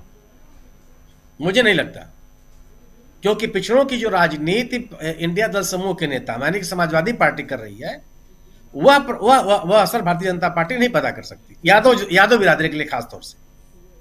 गैर यादव जो अल्पसंख्यक पिछड़े हैं वो पहले से भी कांग्रेस के भारतीय जनता पार्टी के साथ है। और मुझे लगता है कि नीतीश कुमार की जो सक्रियता बढ़ने की बात की जा रही है उत्तर प्रदेश में, अगर वो बढ़ती है तो मुझे लगता है कि जो अन्य पिछड़े लोग हैं उनमें भी इंडिया दल समूह से लगाने में कामयाब होगा। मोहन यादव साहब की वो अपील यादव समुदाय में उत्तर प्रदेश में हो पाएगी, इसको लेकर के मुझे संदेह है, क्योंकि यादव समुदाय का जो राजनीतिक आप जागरूकता कहिए आप, उसके पीछे सांप्रदायिक राजनीति नहीं है। वो अभी सामाजिक आंदोलन से निकले हुए लोग हैं। उनके अंदर भी इस बात का है कि उनको राजनीति में निर्णय लेने की प्रक्रिया में शामिल होने का अवसर मिले। इस उद्देश्य के साथ, इस आंदोलन के साथ वो सामने आया है, जिसको महत्व दिया समाजवादी पार्टी ने। और भारतीय जनता पार्टी या अन्य दलों के तमाम प्रयासों के बावजूद भी मुझे नहीं लगता कि बिहार की स्थिति आप देख लीजिए, लगातार चुनाव हारने के बावजूद यादव समुदाय ने लालू यादव जी को नहीं छोड़ा। परिणाम क्या हुआ कि आते आते आज स्थिति होगी कि पिछले चुनाव में भारतीय जनता पार्टी और जेडीयू के एक साथ चुनाव लड़ने के बावजूद सिंगल लार्जेस्ट पार्टी बनकर के उभर गई आरजेडी, क्योंकि उनका जो समर्थक वर्ग था वो उनको छोड़ के नहीं गया। वजह क्या थी कि उन समुदाय को या उस वर्ग पिछड़े वर्ग के लोगों को एकजुट करने में और उनको उनकी आवाज बनने में लालू यादव का बड़ा संघर्ष है। वह संघर्ष भारतीय जनता पार्टी किसी नेता का नहीं है। और परिणाम क्या हुआ कि उस नवल किशोर यादव, क्या उनका नाम है, जो बिहार बीजेपी के अध्यक्ष भी रह चुके हैं, बड़े नेता हैं वहां, लेकिन वो भी शायद नहीं लगा पाए। ये समाजवादी पार्टी ने चाहे आरजेडी ने जो कोशिश की है पिछड़ों को के बीच में उनको एकजुट करने में और जागरूक करने में, उस तरह की भूमिका भारतीय जनता पार्टी की नहीं है। इसलिए मेरा अपना विश्वास है कि मोहन यादव जी के आने के बावजूद भी वह असर नहीं पड़ेगा। अगर कोई उम्मीद कर रहा हो कि उत्तर प्रदेश के में जो बेस वोट समाजवादी पार्टी का कोर वोटर है वो पार्टी को छोड़ के चला जाएगा। जी जी जी, बिल्कुल बिल्कुल यही समझना था कि आखिर क्या इसको कुछ लोग मास्टर स्ट्रोक कह रहे हैं मोदी जी का, क्या ये सचमुच वैसा है या सिर्फ और सिर्फ इसलिए क्योंकि यहाँ किसी को भी बैठाना है और एक मैसेज देना है कि बीजेपी के अंदर कुछ भी किया जा सकता है। खट्टर साहब को मुख्यमंत्री बनाया जा सकता है, रघुवर दास को मुख्यमंत्री बनाया जा सकता है, धामी को मुख्यमंत्री बनाया जा सकता है, भूपेंद्र पटेल को मुख्यमंत्री बनाया जा सकता है, तो इनको भी, यहाँ भी विष्णुदेव साय को भी और मोहन यादव को भी मुख्यमंत्री बनाया जा सकता है। तो इसलिए भी ये समझना इसलिए भी ज़रूरी है कि, और ये फ़र्क भी यहाँ करना ज़रूरी है कि कांग्रेस और बीजेपी की राजनीति में फर्क कितना, किस ढंग से है। हम एक तुलनात्मक वो बातें तो रख देते हैं कि हाँ बीजेपी ऐसे कर रही है तो हाँ कांग्रेस को भी ऐसे करना चाहिए, लेकिन दोनों की राजनीति अगर एक ही तरह की हो जाए तो फिर चुनाव करने में बहुत दिक्कत हो जाएगी। इसलिए दोनों की राजनीति अलग अलग रहे, और लेकिन बहुत मजबूत राजनीति दोनों की होनी चाहिए। एक की राजनीति मजबूती के साथ दिखाई तो देती है जो बीजेपी अभी सत्ता पर है, लेकिन दूसरी राजनीति जहां राहुल गांधी अपनी राजनीति कर रहे हैं, बहुत ईमानदारी के साथ वो राजनीति कर रहे हैं, सियासत में बहुत दूर तक जा चुके हैं वो, लेकिन उनके जो साथी हैं वो उनके साथ साथ कदम से कदम मिला पा रहे हैं कि नहीं। और यहां से कांग्रेस की राजनीति को समझना होगा, क्या कुछ कर रही है कांग्रेस। जरा आओ डॉक्टर दीपक पाचपोर जी के पास आता हूं जल्दी से। दीपक जी, कैसे देखा जाए यहाँ? देखिए, मुझे तो लगता है कि ये जो दो राज्यों के जो मुख्यमंत्री बनाए गए हैं, इससे कांग्रेस को अलर्ट हो जाने की जरूरत है। ऐसा लग रहा है कि इनके जो मुद्दे हैं, जो मुद्दे उठा रही है कांग्रेस, उसको तो धीरे धीरे मोदी जो हैं वो अपनी जेब में डाल रहे हैं। अगर कोई इस एपिसोड में, छत्तीसगढ़ और मध्य प्रदेश के एपिसोड में केवल अगर मनोरंजन ढूंढ रहा है, तो कहा जा सकता है कि ये मजाक उनको बहुत भारी पड़ेगा। कारण देखिए, मैं एक पुरानी घटना की आपको याद दिलाता हूँ। 67-68 में जब चरण सिंह मुख्यमंत्री थे उत्तर प्रदेश के, उस समय राम प्रकाश गुप्ता जी उप मुख्यमंत्री थे। उसके बाद लोग उनको भूल चुके थे। जिस समय 1999 में, जिस समय मायावती और इनके बीच का गठबंधन टूटा बीजेपी का, मायावती ने 2.5 साल के बाद सत्ता सौंपने से इनकार कर दिया, तो भारतीय जनता पार्टी ने दूसरे विधायकों को तोड़ के अपनी सरकार वापस बना ली। उस समय मुख्यमंत्री पद के बहुत सारे दावेदार थे। लालजी टंडन भी थे, उसमें कलराज मिश्र भी थे, राजनाथ सिंह भी थे, ओम प्रकाश सिंह थे, ऐसे दर्जन भर नाम थे। लेकिन इन सबको छोड़ के भारतीय जनता पार्टी ने, उस समय लाल कृष्ण आडवाणी थे, अटल बिहारी वाजपेयी थे रणनीतिकार जो थे, उन्होंने राम प्रकाश गुप्ता को 30 सालों के बाद लाया और उनको मुख्यमंत्री बना दिया। तो उस समय यह डॉक्ट्रिन चलाया गया, ये सिद्धांत चलाया गया कि जो कमजोर होता है, सबसे कमजोर जो होता है वो सर्वमान्य होता है। या तो सर्वशक्तिमान सर्वमान्य होगा, या सबसे कमजोर जो है वो सब सर्वमान्य होगा, यह मान लिया गया। ये अलग बात है कि लगभग 1 आधी साल उन्होंने ये पद संभाला और उसके बाद तो सारी कहानी भी बदल गई। 3-4 साल के बाद राम प्रकाश गुप्ता जी है वो, उनका निधन भी हो गया। दूसरी घटना 2003 में जो, जिसका उल्लेख अभी थोड़ा हुआ, कि उमा भारती जिस प्रकार से बनी थी मुख्यमंत्री, उसके बाद एक वारंट उनके खिलाफ जारी हुआ था, जिसके कारण विपक्ष ने शोर मचाया, उनको इस्तीफा देना पड़ा। लेकिन उन्होंने बाबूलाल गौर, उन्होंने कहा कि लेकिन मैं तब छोड़ूंगी पद जब मेरी पसंद का व्यक्ति जो होगा वो मुख्यमंत्री बनेगा। और बाबूलाल गौर से शायद उन्होंने, पाठक जी और अच्छे से उस एपिसोड को ध्यान में होगा, उन्होंने गंगा जल लेके कसम खिलाई कि जब मैं कहूँ आपको मुख्यमंत्री पद का जो है वो छोड़ना पड़ेगा। लेकिन बाबूलाल गौर जो है रबर स्टैंप की छवि से जैसे उन्होंने बाहर निकलने की कोशिश की, तो उसके बाद जो है उनकी समस्याएं शुरू हो गई और उसके बाद फिर कहीं शिवराज सिंह का नंबर आया था। लेकिन उस समय की बात यह थी कि पूरा का पूरा नेतृत्व जो था भारतीय जनता पार्टी का, वो मिलके ऐसे डिसीजन लेता था। लेकिन अब आज जब कर आप रमन सिंह का इंटरव्यू देखें, जिसमें उनसे पूछा गया कि आपको आश्चर्य नहीं हुआ कि ये निर्णय बड़ा अप्रत्याशित था विष्णुदेव को मुख्यमंत्री बनाने का और आपको इसका विधानसभा का अध्यक्ष बनाने का, तो उन्होंने ये नहीं कहा कि पार्टी नेतृत्व ऐसे अप्रत्याशित निर्णय लेती है। उन्होंने कहा मोदी जी ऐसे ही अप्रत्याशित निर्णयों के लिए जाने जाते हैं। इसका मतलब, जी हाँ, इसका मतलब यह है कि अब भारतीय जनता पार्टी में सामूहिक नेतृत्व जैसी कोई चीज नहीं रह गई है और जो कुछ है अब वो मोदी जी के साथ है, मोदी जी के हाथ में है और वैसे ही हो रहा है। मतलब विष्णुदेव के लिए ठीक है, वो भी एक कंटेंडर थे, इसमें कोई शक नहीं, उनका भी नाम था चर्चा में, आदिवासी नेता थे, सब कुछ था, लेकिन वो इन सब के आगे निकल जाएंगे, इसकी कम से कम कल्पना किसी को भी नहीं थी। और वैसे ही मोहन यादव है, मोहन यादव को लाके अगर कोई ये सोच रहा होगा कि ऐसे ही अनायास, जैसे पहले की जो सिद्धांत था भारतीय जनता पार्टी का कि सबसे कमजोर को ले आओ और सबसे कमजोर को जब आप लाते हैं तो उसको सब लोग मान लेंगे। अभी लोगों को ये ख्याल में रखना होगा, खासकर कांग्रेस को, अगर उसे सीरियसली जो है 2024 का चुनाव लड़ने जा रही है और विशेषकर इंडिया गठबंधन के लोगों को समझना होगा कि अब मोहन यादव या विष्णुदेव साय, इसके पीछे एक बहुत बड़ी ताकत है, वो ताकत जो है वो मोदी की है। और इसलिए मुझे नहीं लगता, कुछ दिनों पहले तक शायद मैं भी सोचता था कि ये कैसे सरवाइव करेंगे, कैसे इतने सारे सीनियर्स को वो हैंडल करेंगे, डील करेंगे। लेकिन मुझे ऐसा लगता है कि जब मोदी की ताकत जिसके पीछे है, क्योंकि मोदी ने ये चुनाव जिता कर बता दिया है कि जो मेरे साथ रहेगा वो वैतरणी को पार कर लेगा, जो पीछे छूट जाएगा वो नहीं कर सकेगा। जिसका उल्लेख अभी किया गया कि उमा भारती कहाँ है, आज बहुत सारे कल्याण सिंह कहाँ चले गए छोड़ने के बाद भारती, तो वो समय लौट रहा है। मुझे ऐसा लगता है कि इन चीज़ों को कांग्रेस को बहुत सीरियसली इसको रीड करना पड़ेगा, इसको समझना पड़ेगा और उसका काउंटर भी करना पड़ेगा। देखिए, छत्तीसगढ़ की बात अगर कम से कम मैं कहूँ तो छत्तीसगढ़ में तो कर्ज माफी के खिलाफ भी लोगों ने जो है, किसानों ने, जिन किसानों के ऊपर 2-2 लाख, 2.5 लाख, 3-3 लाख का कर्ज है, उन्होंने कर्ज माफी के वादे को दरकिनार करते हुए मोदी को ले लिया।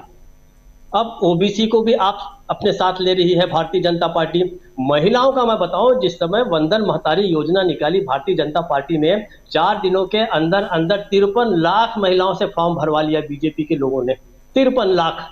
वो वोट कहाँ गए होंगे? वो वोट निश्चित रूप से वो भारतीय जनता पार्टी को गए होंगे। क्या कांग्रेस को आत्ममंथन करने की जरूरत है कि क्या आप और गठबंधन के साथी मिलके 4 दिनों के अंदर क्या 53 लाख, मैं कहता हूं 53,000 लोगों से भी फॉर्म भरा सकते हैं क्या? आपको ध्यान रखना होगा कि आपके सारे वर्गों को धीरे धीरे धीरे वो जो है वो सीधे सीधे अपने पॉकेट में डाल रहे हैं। तो आप चाहे गठबंधन बनाइए, जो भी बनाइए, नो डाउट कि बूथ मैनेजमेंट के हिसाब से 1-to-1 वाली स्ट्रेटेजी के हिसाब से आप मजबूत तो दिख रहे हैं, लेकिन अब हो ये रहा है कि जब संगठन की बात आती है तो मोदी जी मुद्दों पे शिफ्ट हो जाते हैं, जब आप मुद्दों पे पीछा करते हैं तो चेहरों पे शिफ्ट हो जाते हैं। आपको मोदी जी का पीछा इस ढंग से करना नहीं होगा, आपको उनके सामने खड़े होना पड़ेगा दीवार बन के, वो कांग्रेस को करना होगा। और जब तक कमलनाथ जैसे लोग रहेंगे, जिस समय अपने आप को भावी मुख्यमंत्री बना देते हैं, फिर उसके बाद बागेश्वर धाम की वो प्रवचन भी करा रहे हैं, तो मुझे लगता है कि रास्ता निश्चित रूप से कठिन होगा। और 4 या 5 महीने ही रह गए हैं, तो अब देखिए राम मंदिर का मुद्दा भी सामने आ रहा है, कैसे काउंटर करेंगे? राम मंदिर का मुद्दा जब उठ जाएगा तब आप काउंटर करने के बजाय आपको प्रोएक्टिव होना पड़ेगा। आपको इन सारे मामलों में प्रोएक्टिव होकर बताना पड़ेगा, एक्सप्लेन करना होगा। राजीव जी जी बिल्कुल सही आप कह रहे हैं। मुद्दे कैसे भुनाए जाते हैं उसका ताज़ा तरीन आज का ही उदाहरण शुरुआत में अपनी प्रस्तावना में रख रहा था मैं, कि सुप्रीम कोर्ट से 370 पर 3 बातें सामने आती हैं। पहली बात कि 370 हटाया गया है और ये संसद से जो कुछ किया गया, राष्ट्रपति के पास अधिकार है, उन्होंने जो कुछ किया उस पर किसी भी प्रकार की रोक नहीं है, यानी कि जो किया गया वो सही है। सुप्रीम कोर्ट ने एक फैसला ये सुना दिया। लेकिन इस फैसले में 2 बातें और जोड़ करके कि आप पूर्ण राज्य का दर्जा बहाल कीजिए जम्मू कश्मीर को, और तीसरी बात कि 30 सितंबर 2024 तक जम्मू कश्मीर में चुनाव होना चाहिए, ये बात भी। लेकिन ये दोनों बातें उस ढंग से नहीं कही गई, नहीं लाई गई, सिर्फ एक बात को लाकर उसको फैलाया गया। तो ये समझना होगा और कि कैसे वो 2 बातें आए। हम तो यहाँ रख रहे हैं क्योंकि हम ईमानदारी के साथ पत्रकारिता करते हैं, तो हम लोग उस पर चर्चा कर रहे हैं। लेकिन कितनी ये बातें आई हैं आप देख लीजिए, खोज लीजिए, निकाल लीजिए कि किन किन चैनलों पे, किन किन जगहों पे ये बातें कही गई हैं। कांग्रेस को भी इस तरह ध्यान देने की ज़रूरत है और मुझे उम्मीद है कि कांग्रेस के लोग जो हैं अभी आत्मचिंतन, आत्ममंथन कर रहे होंगे और बहुत दमदारी के साथ अब 19 तारीख को होने वाली बैठक की तैयारियां भी चल रही होंगी। तो हम ये भी ना सोचें कि हाँ ठीक है, 3 राज्यों में जहां जीतना चाहिए था वहां कांग्रेस हार गई, नहीं जीत पाई, तो अब चलिए कांग्रेस के खिलाफ ही मुहिम छेड़ दें, जैसे कुछ लोग छेड़े हुए हैं वो कर दें। तो वो भी हम यहाँ नहीं कर रहे हैं। तो जो साथी हमारे साथ हम पे भरोसा करते हैं वो भरोसा कायम रखिए और विश्लेषण हम करते हैं। विश्लेषण बहुत इंपॉर्टेंट होता है क्योंकि हमारा ये विश्लेषण जो है वो कहीं ना कहीं आपके काम भी आता है। हम दूध का दूध और पानी का पानी करने की कोशिश करते हैं, साथ में ये भी कि कहाँ गलत है कहाँ सही है। मोहन यादव को या विष्णुदेव साय को या कल को कोई और किसी का नाम लेकर के राजस्थान के लिए बीजेपी लाती है तो इसके क्या फायदे बीजेपी के लिए, क्या नुकसान बीजेपी के लिए हैं वो तो समझेंगे ही, लेकिन साथ साथ सबसे बड़ी पार्टी होने के कारण कांग्रेस के बारे में चर्चा तो जरूर होगी क्योंकि इन तीनों जगहों पर आमने सामने की लड़ाई में कांग्रेस और बीजेपी ही थे, तो कांग्रेस की चर्चा भी होगी। और पिछले 10 साल में क्या कुछ हुआ है उसकी चर्चा हम लगातार करते हैं। मोदी जी के क्रियाकलापों की चर्चा हमसे ज्यादा और किसने किया होगा। तो बहुत कुछ है जिस पे आगे हम आकर के और बातें रखेंगे, लेकिन थोड़ी सी आलोचना आप लोग भी बर्दाश्त करना सीखिए क्योंकि आलोचना जो है वो भी जरूरी होता है ताकि आप वहां से कुछ अगर गिर रहे हैं तो उठने की कोशिश करें। अमलेंदु उपाध्याय जी, जरा आपसे समझो जल्दी से, फिर आते हैं अगले चरण में और जल्दी जल्दी इस कार्यक्रम को खत्म करते हैं। कैसे देखते हैं आप बीजेपी की इन रणनीतियों को? बीजेपी क्या यहां बिल्कुल बोलते हैं मास्टर स्ट्रोक की तरह 3 राज्यों में हम बिल्कुल सब कुछ बदल देंगे, किचन भी बदल देंगे, घर के सब कुछ सारा साजो सामान बदल देंगे और उसके बाद जीत के भी आ जाएंगे 2024 में। इस हिसाब से बीजेपी काम तो कर रही होगी, लेकिन क्या यह खतरनाक नहीं हो सकता है? हर चीज में हम ये क्यों माने कि नहीं मोदी जी जो कर लेते हैं, जो करते हैं वो सब सही होता है। मोदी जी कर्नाटक में तो बजरंग बली कर रहे थे, सही तो नहीं हुआ। वैसे ही वो वहां पर तेलंगाना में भी गए थे, वहां तो सही नहीं हुआ, नहीं जीत के आए। वैसे ही वो गए थे वहां भी हिमाचल प्रदेश में, वहां भी नहीं जीत पाए। तो क्या हर जगह मोदी का ही इकबाल या मोदी का ही सिक्का चलेगा? ये तो नहीं है ना अमलेंदु जी, तो दूसरा पक्ष भी तो है इसका।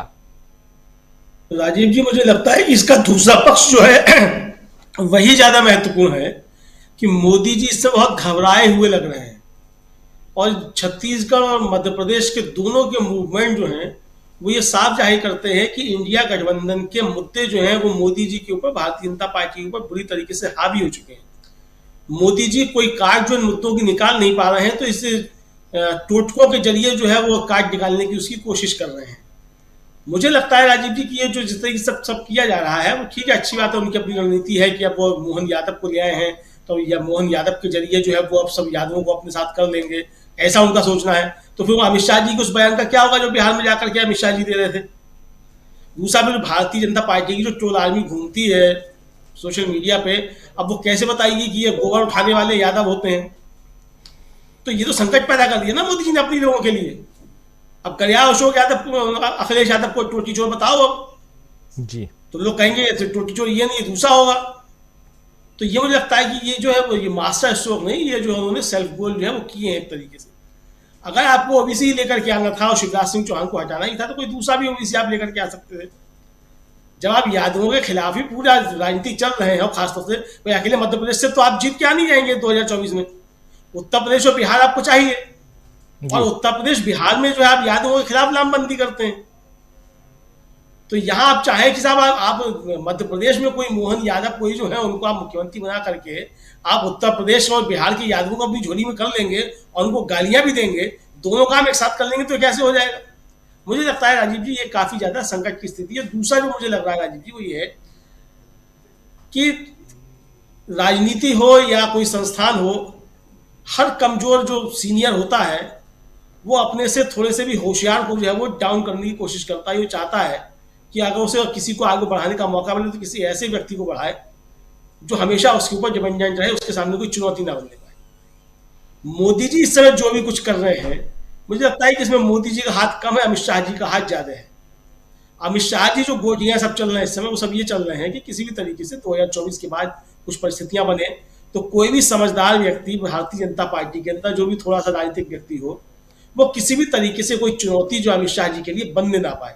मुझे लगता है कि इन सारे गोटी बिछाने के पीछे सब यही जो है काम है। बाकी इसको जो है वो मुलम्मा पहनाया जा रहा है कि साहब ये ओबीसी कार्ड खेल दिया है, ये आदिवासी कार्ड खेल दिया है, और फलाना कार्ड खेल दिया है, वो कार्ड खेल दिया है। ये कोई कार्ड नहीं है। असली जो काम है वो यही है कि मोदी जी के बाद जो है अमित शाह जी के लिए कोई भी खतरा नहीं बनने पाए। आप देखिए रमन सिंह 3 बार के मुख्यमंत्री, शिवराज सिंह 3 बार के मुख्यमंत्री, वसुंधरा बन जाए तो ये मुख्यमंत्री तो वो भी 3 बार की मुख्यमंत्री, अमित शाह जी तो एक बार भी मुख्यमंत्री नहीं बन पाए अभी।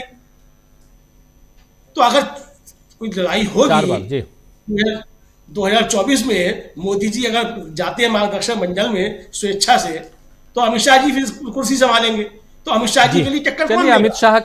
अमित शाह के भविष्य की चिंता हम क्यों करें, वो जो हैं अभी वही बहुत ज़्यादा है। आगे जो भी होगा उनकी पार्टी तय करे। लेकिन बात यहाँ हम दूसरी कर रहे हैं। आना चाहता हूँ डॉक्टर राकेश पाठक जी के पास में, और ये समझना बहुत ज़रूरी है कि क्या हम इसको इस ढंग से नहीं देख सकते डॉक्टर राकेश पाठक जी कि बीजेपी गलतियाँ कर रही है?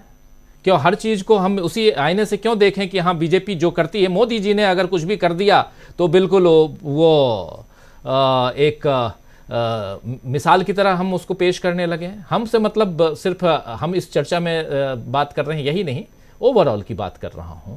और जो अभी हो रहा है, क्या बीजेपी गलतियां नहीं कर रही हैं? इस हिसाब से देखा जाए, जरा इस हिसाब से जरा देखिए तो बताइए कि 2024 के लिए और अभी इन 3 राज्यों में जिसके लिए आपने बहुत सारी, अभी आप लोग ही बता रहे थे कि इतने सांसद क्या करेंगे?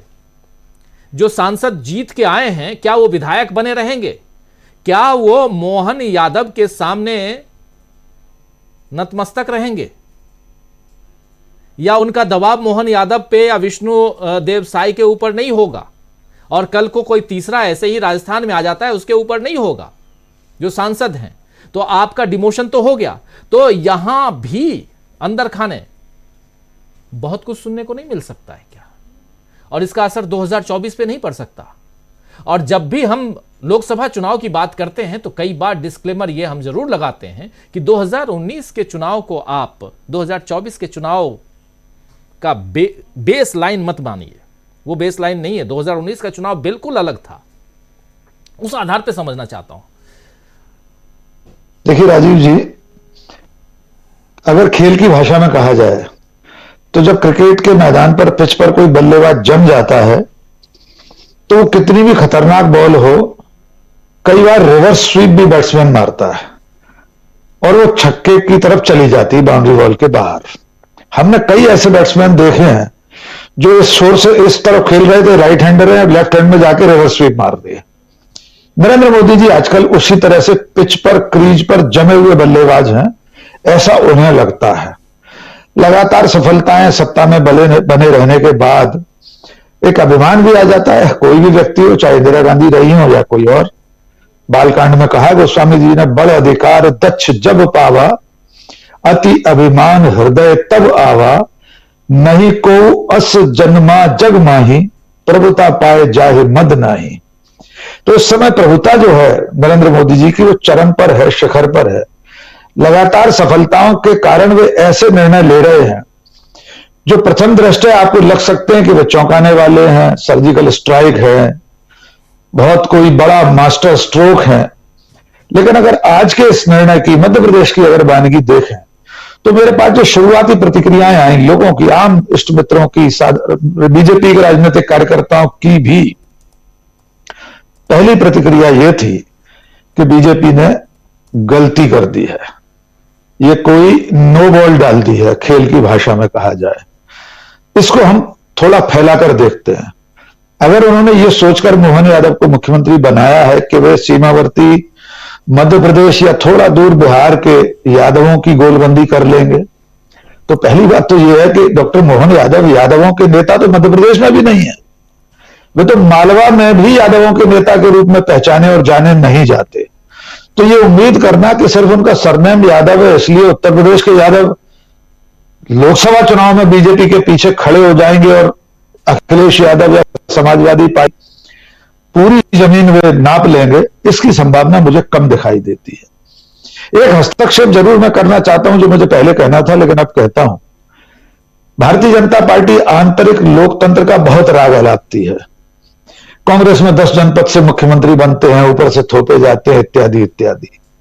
मैं 4 बजे से अब तक यह जानने की बहुत कोशिश कर चुका हूं कि क्या मनोहर लाल खट्टर और वो 3 लोगों की जो पर्यवेक्षकों की टीम आई थी, उसकी रायशुमारी में 164 विधायकों में से कितने विधायकों ने डॉक्टर मोहन यादव का नाम लिया था? कौन सी पर्ची डली थी? कौन सा गुप्त मतदान हुआ था? तो क्या सचमुच में ये विधायकों के प्रतिनिधि के रूप में ही डॉक्टर मोहन यादव मुख्यमंत्री चुने गए, या नरेंद्र मोदी ही एक तंत्रात्मक व्यवस्था में पार्टी चला रहे हैं?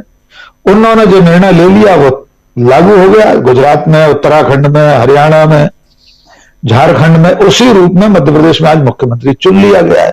तो कम से कम आज के बाद बीजेपी का कोई प्रवक्ता या नेता ये कहे कि हमारी पार्टी में आंतरिक लोकतंत्र है, सामूहिक नेतृत्व की भावना है, उससे निर्णय होते हैं, तो आज का यह निर्णय तो न तो सामूहिक रूप से कहीं चर्चा में आया होगा, ये कोई साबित करने की अब जरूरत नहीं है, पार्लियामेंट्री बोर्ड तक नहीं पहुंचा होगा, विधायकों के बीच रायशुमारी नहीं की गई, कांग्रेस में भी नहीं होती रही है। 2018 में जरूर जब ज्योतिरादित्य सिंधिया और कमलनाथ के बीच रस्साकसी चल रही थी तो वो एक गुप्त मतदान जैसा कराया गया, तो इसमें कमलनाथ के पक्ष में 100 विधायकों का नाम था। लेकिन अगर इसे मास्टर स्ट्रोक के रूप में देख रहे हों कुछ लोग, तो उन्हें प्रतीक्षा करनी चाहिए कि शिवराज सिंह जैसे लोकप्रिय व्यक्ति को हटाकर डॉक्टर मोहन यादव के हाथ में कमान अगर दी है तो ये 2024 में अप्रैल मई में, अभी 140 दिन बाकी है मुश्किल से नए मुख्यमंत्री के लिए, क्या वे बीजेपी को, नरेंद्र मोदी को लोकसभा चुनाव में सफलता दिला पाएंगे? तो मैं लौटकर आपके सवाल पर आता हूं। फिलहाल इसकी संभावना थोड़ी कम दिखाई देती है। बड़े से बड़े नेता राजनीतिक फैसले करते समय गलतियां करते रहे हैं, जैसा कि उदाहरण अभी सुनील जी ने और डॉक्टर पाचपोर ने राजस्थान के उदाहरण दिए, मोहनलाल सुखाड़िया से लेकर अभी तक के जगन्नाथ पाड़िया इत्यादि के। हो सकता है ये गलती इस बार नरेंद्र मोदी कर गए हों, लेकिन इसका फैसला नीरक्षीर विवेक के साथ, दूध का दूध पानी का पानी, अप्रैल मई में होगा। फिलहाल मुझे भी प्रथम दृष्टया ऐसा लगता है। सबसे बड़ी चुनौती जो आपने कहा, मैं उसे भी दोहराना चाहता हूं कि मोहन यादव के मातहत इन सब बड़े बड़े दिग्गजों में प्रहलाद पटेल, शिवराज सिंह चौहान, कैलाश विजयवर्गीय, गोपाल भार्गव, जिन्हें सपना आ रहा था मुख्यमंत्री बनने का, कैलाश विजयवर्गीय कह रहे थे मैं सिर्फ विधायक बनने नहीं आया हूं, पार्टी मुझे बड़ी जिम्मेदारी देगी। तो मोहन यादव के मातहत मंत्री बनना तो कोई बहुत बड़ी जिम्मेदारी नहीं है डॉक्टर राजीव जी। ये जिम्मेदारियां ये लोग कैसे स्वीकार करेंगे, ये देखना अभी बाकी है। और अंतिम बात, ये मोदी शाह की भाजपा है, इसमें बगावत करने की हिम्मत किसी में नहीं है। मैं प्रशांत जी की बात से सहमत हूं, कोई बगावत नहीं कर पाएगा इनमें से, वसुंधरा राजे भी नहीं, क्योंकि मोदी जी के साथ उनके जो अष्टावक्र हैं, उनके साथ ईडी, सीबीआई, आईटी इत्यादि इत्यादि, उससे पार पाने की ताकत इनमें किसी में से नहीं, किसी के पास नहीं है। जी राजीव जी। जी बिल्कुल बिल्कुल। तो बहुत कुछ है, लेकिन क्या गलतियां कर रही है बीजेपी या गलतियां कर रहे हैं प्रधानमंत्री नरेंद्र मोदी, इसकी चर्चा भी जरूरी है। हम तो कांग्रेस की गलतियां खूब ढूंढते हैं, लेकिन क्या ये गलतियां नहीं कर सकते? और जो कुछ हो रहा है, क्या यहां से डाउनफॉल भी हो सकता है? इधर संसद में या दिल्ली में इन बातों को लेकर क्या चर्चा है, जरा समझना चाहता हूं शकील अख्तर जी आपसे। इधर क्या कुछ कहते हैं लोग? बहुत तो दूसरे भी होंगे, मोदी जी के आसपास तो बहुत कम लोग ही दिखाई देते हैं, लेकिन दूर दूर तो बहुत लोग रहते हैं चर्चा में ऐसे भी, या यहाँ दिल्ली में क्या कुछ है, जरा ये समझना चाहता हूं आपसे। देखिए राजीव जी, बीजेपी गलती तो बहुत बड़ी कर रही है, और वो गलती ये है कि वो देश को और समाज को कमजोर कर रही है। इसके साथ साथ वो अपनी पार्टी बीजेपी को कमजोर कर रही है। लेकिन इस वक्त जो है मोदी जी और अमित शाह ये सब सोचने के लिए तैयार नहीं है। उन्हें सिर्फ वोटों की राजनीति दिख रही है, और वोटों की राजनीति में वो ये मान के चलते हैं कि वो जो भी करेंगे वोट उनको मिलेंगे, क्योंकि उनके पास एक ऐसा मंत्र है हिंदू मुसलमान का, धार्मिक विभाजन का, जिसके जरिए उन्होंने एक ऐसा माहौल बना रखा है कि वो वोट ले आते हैं और उनकी सत्ता बनी रहती है। लेकिन देश इससे कितना कमजोर हो रहा है, समाज कितना कमजोर हो रहा है, इससे उन्हें कोई मतलब नहीं है। और खुद बीजेपी कितनी कमजोर होती चली जा रही है। जिस दिन मोदी जी का जादू टूटेगा, उसके बाद बीजेपी को वापस आना बहुत मुश्किल हो जाएगा। लेकिन देखिए, आज की तारीख में हमें कुछ बातें समझना पड़ेंगी। जैसे जो मोहन यादव की बात हो रही है, यादवों की बात हो रही है, तो मध्य प्रदेश में यादव कभी डोमिनेटिंग फोर्स नहीं रही। कोई बहुत ज्यादा संख्या भी यादवों की नहीं है, और यादवों के कोई बहुत बड़े नेता भी नहीं हुए। सुभाष यादव हुए थे, वो मुख्यमंत्री बने थे। फिर उसके बाद अरुण यादव जो हैं, उनके बेटे, वो कांग्रेस अध्यक्ष, प्रदेश कांग्रेस अध्यक्ष बने थे। और जहां तक यूपी या बिहार में मोहन यादव के प्रभाव का सवाल है, तो वो कभी पड़ने वाला नहीं है। यादवों में जो काम मुलायम सिंह ने किया है और उसकी जो लेगेसी अखिलेश के पास है, वो वही रहेगी, या लालू के पास है जो तेजस्वी तक आई है, वो वही रहेगी। लेकिन मोदी जी ने सिर्फ यादव होने के नाते मोहन को नहीं चुना है। इस बात को समझना बहुत जरूरी है। देखिए, ओबीसी तो उससे पहले भी थे, शिवराज सिंह चौहान भी ओबीसी थे। चुनाव का जो मुख्य कारण है वो ये है, वो ही संदेश देना कि मैं हूं, मेरे पास ताकत है, मैं जो चाहे वो कर सकता हूं। पहले उन्होंने छत्तीसगढ़ में बताया विष्णु साय को करके, फिर मध्य प्रदेश में बताया, और मैसेज सीधा कहां के लिए है? राजस्थान के लिए, कि देखिए मैं राजस्थान में भी कुछ भी कर सकता हूं, आप दबाव डालना बंद करिए।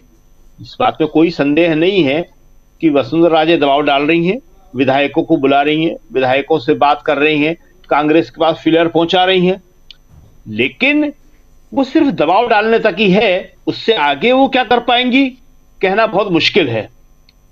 तो ये जो है, अब सारी राजनीति जी, जैसा समय होता है उसके अनुरूप होती है। इंदिरा गांधी ने अपने वक्त के अनुरूप करी, आज अमित शाह और वाजपेयी और सोनिया गांधी ने अपने समय के अनुरूप करी, और मोदी जी अपने समय के अनुरूप कर रहे हैं। लेकिन अगर मोदी जी के समय में ये राजनीति चल रही है, तो कांग्रेस को भी इसका जवाब देने के लिए थोड़ी मजबूती के साथ फैसले लेने पड़ेंगे। अब कश्मीर की बात हम थोड़ी सी कर लें। देखिए, कश्मीर में जो सुप्रीम कोर्ट ने कहा है, इसका मतलब क्या हुआ? कि क्या विधानसभा चुनाव जो होगा वो पूर्ण राज्य के दर्जे के बिना होगा। उन्होंने कोई क्लियरिटी नहीं है इसमें। वो चुनाव अगर मोदी जी करवाना चाहते हैं सितंबर से पहले, तो वो पूर्ण राज्य का दर्जा दिए बिना भी करवा सकते हैं और पूर्ण राज्य का दर्जा देके भी करवा सकते हैं। और साथ ही जो सितंबर तक का टाइम दिया है चुनाव आयोग, वहां पे कारण बता के उसको एक्सटेंड भी कर सकता है। वो कोई ऐसा फैसला नहीं है कि उस पर पालन करना ही पड़े। अगर मोदी जी को नहीं लगता, अमित शाह जी को नहीं लगता, कश्मीर की स्थिति उन्हें नहीं लगती कि हम जीत सकते हैं। देखिए, कश्मीर में चुनाव अभी तक क्यों नहीं हुए उसका एक सबसे बड़ा कारण हम बताने की कोशिश करते हैं। पहली बार मोदी जी को यह लग रहा है कि जम्मू कश्मीर में वो बीजेपी का मुख्यमंत्री बना सकते हैं जी। उन्होंने जम्मू में सीटें बढ़ा ली हैं, उन्होंने कश्मीर में गुलाम नबी आजाद को खड़ा कर दिया है। तो वो उनकी जो सारी कोशिशें हैं वो ये हैं कि अपने वक्त में जिस तरह उन्होंने 370 हटा के किया, राम मंदिर वो बनवा रहे हैं, 3 तलाक उन्होंने किया, वो एक और फर्स्ट चाहते हैं कि मेरे समय में बीजेपी पहली बार वहां पे अपना मुख्यमंत्री बना रही। सरकार में तो शामिल हो चुके हैं, वो पहले मुफ्ती साहब के साथ हुए, फिर महबूबा के साथ हुए, लेकिन अब उनकी पूरी लड़ाई इस बात को लेकर है कि किस तरह से मैं वहां पे अपना मुख्यमंत्री बना लूं। और हालत जो है अभी फिलहाल इसके अनुकूल दिख नहीं रही है, क्योंकि कश्मीर में तो है ही नहीं, जम्मू में भी बीजेपी का बड़ा विरोध है। जम्मू में भी बीजेपी ने जो वादे किए थे 370 हटाने के बाद में, वो कोई भी पूरे नहीं हुए हैं।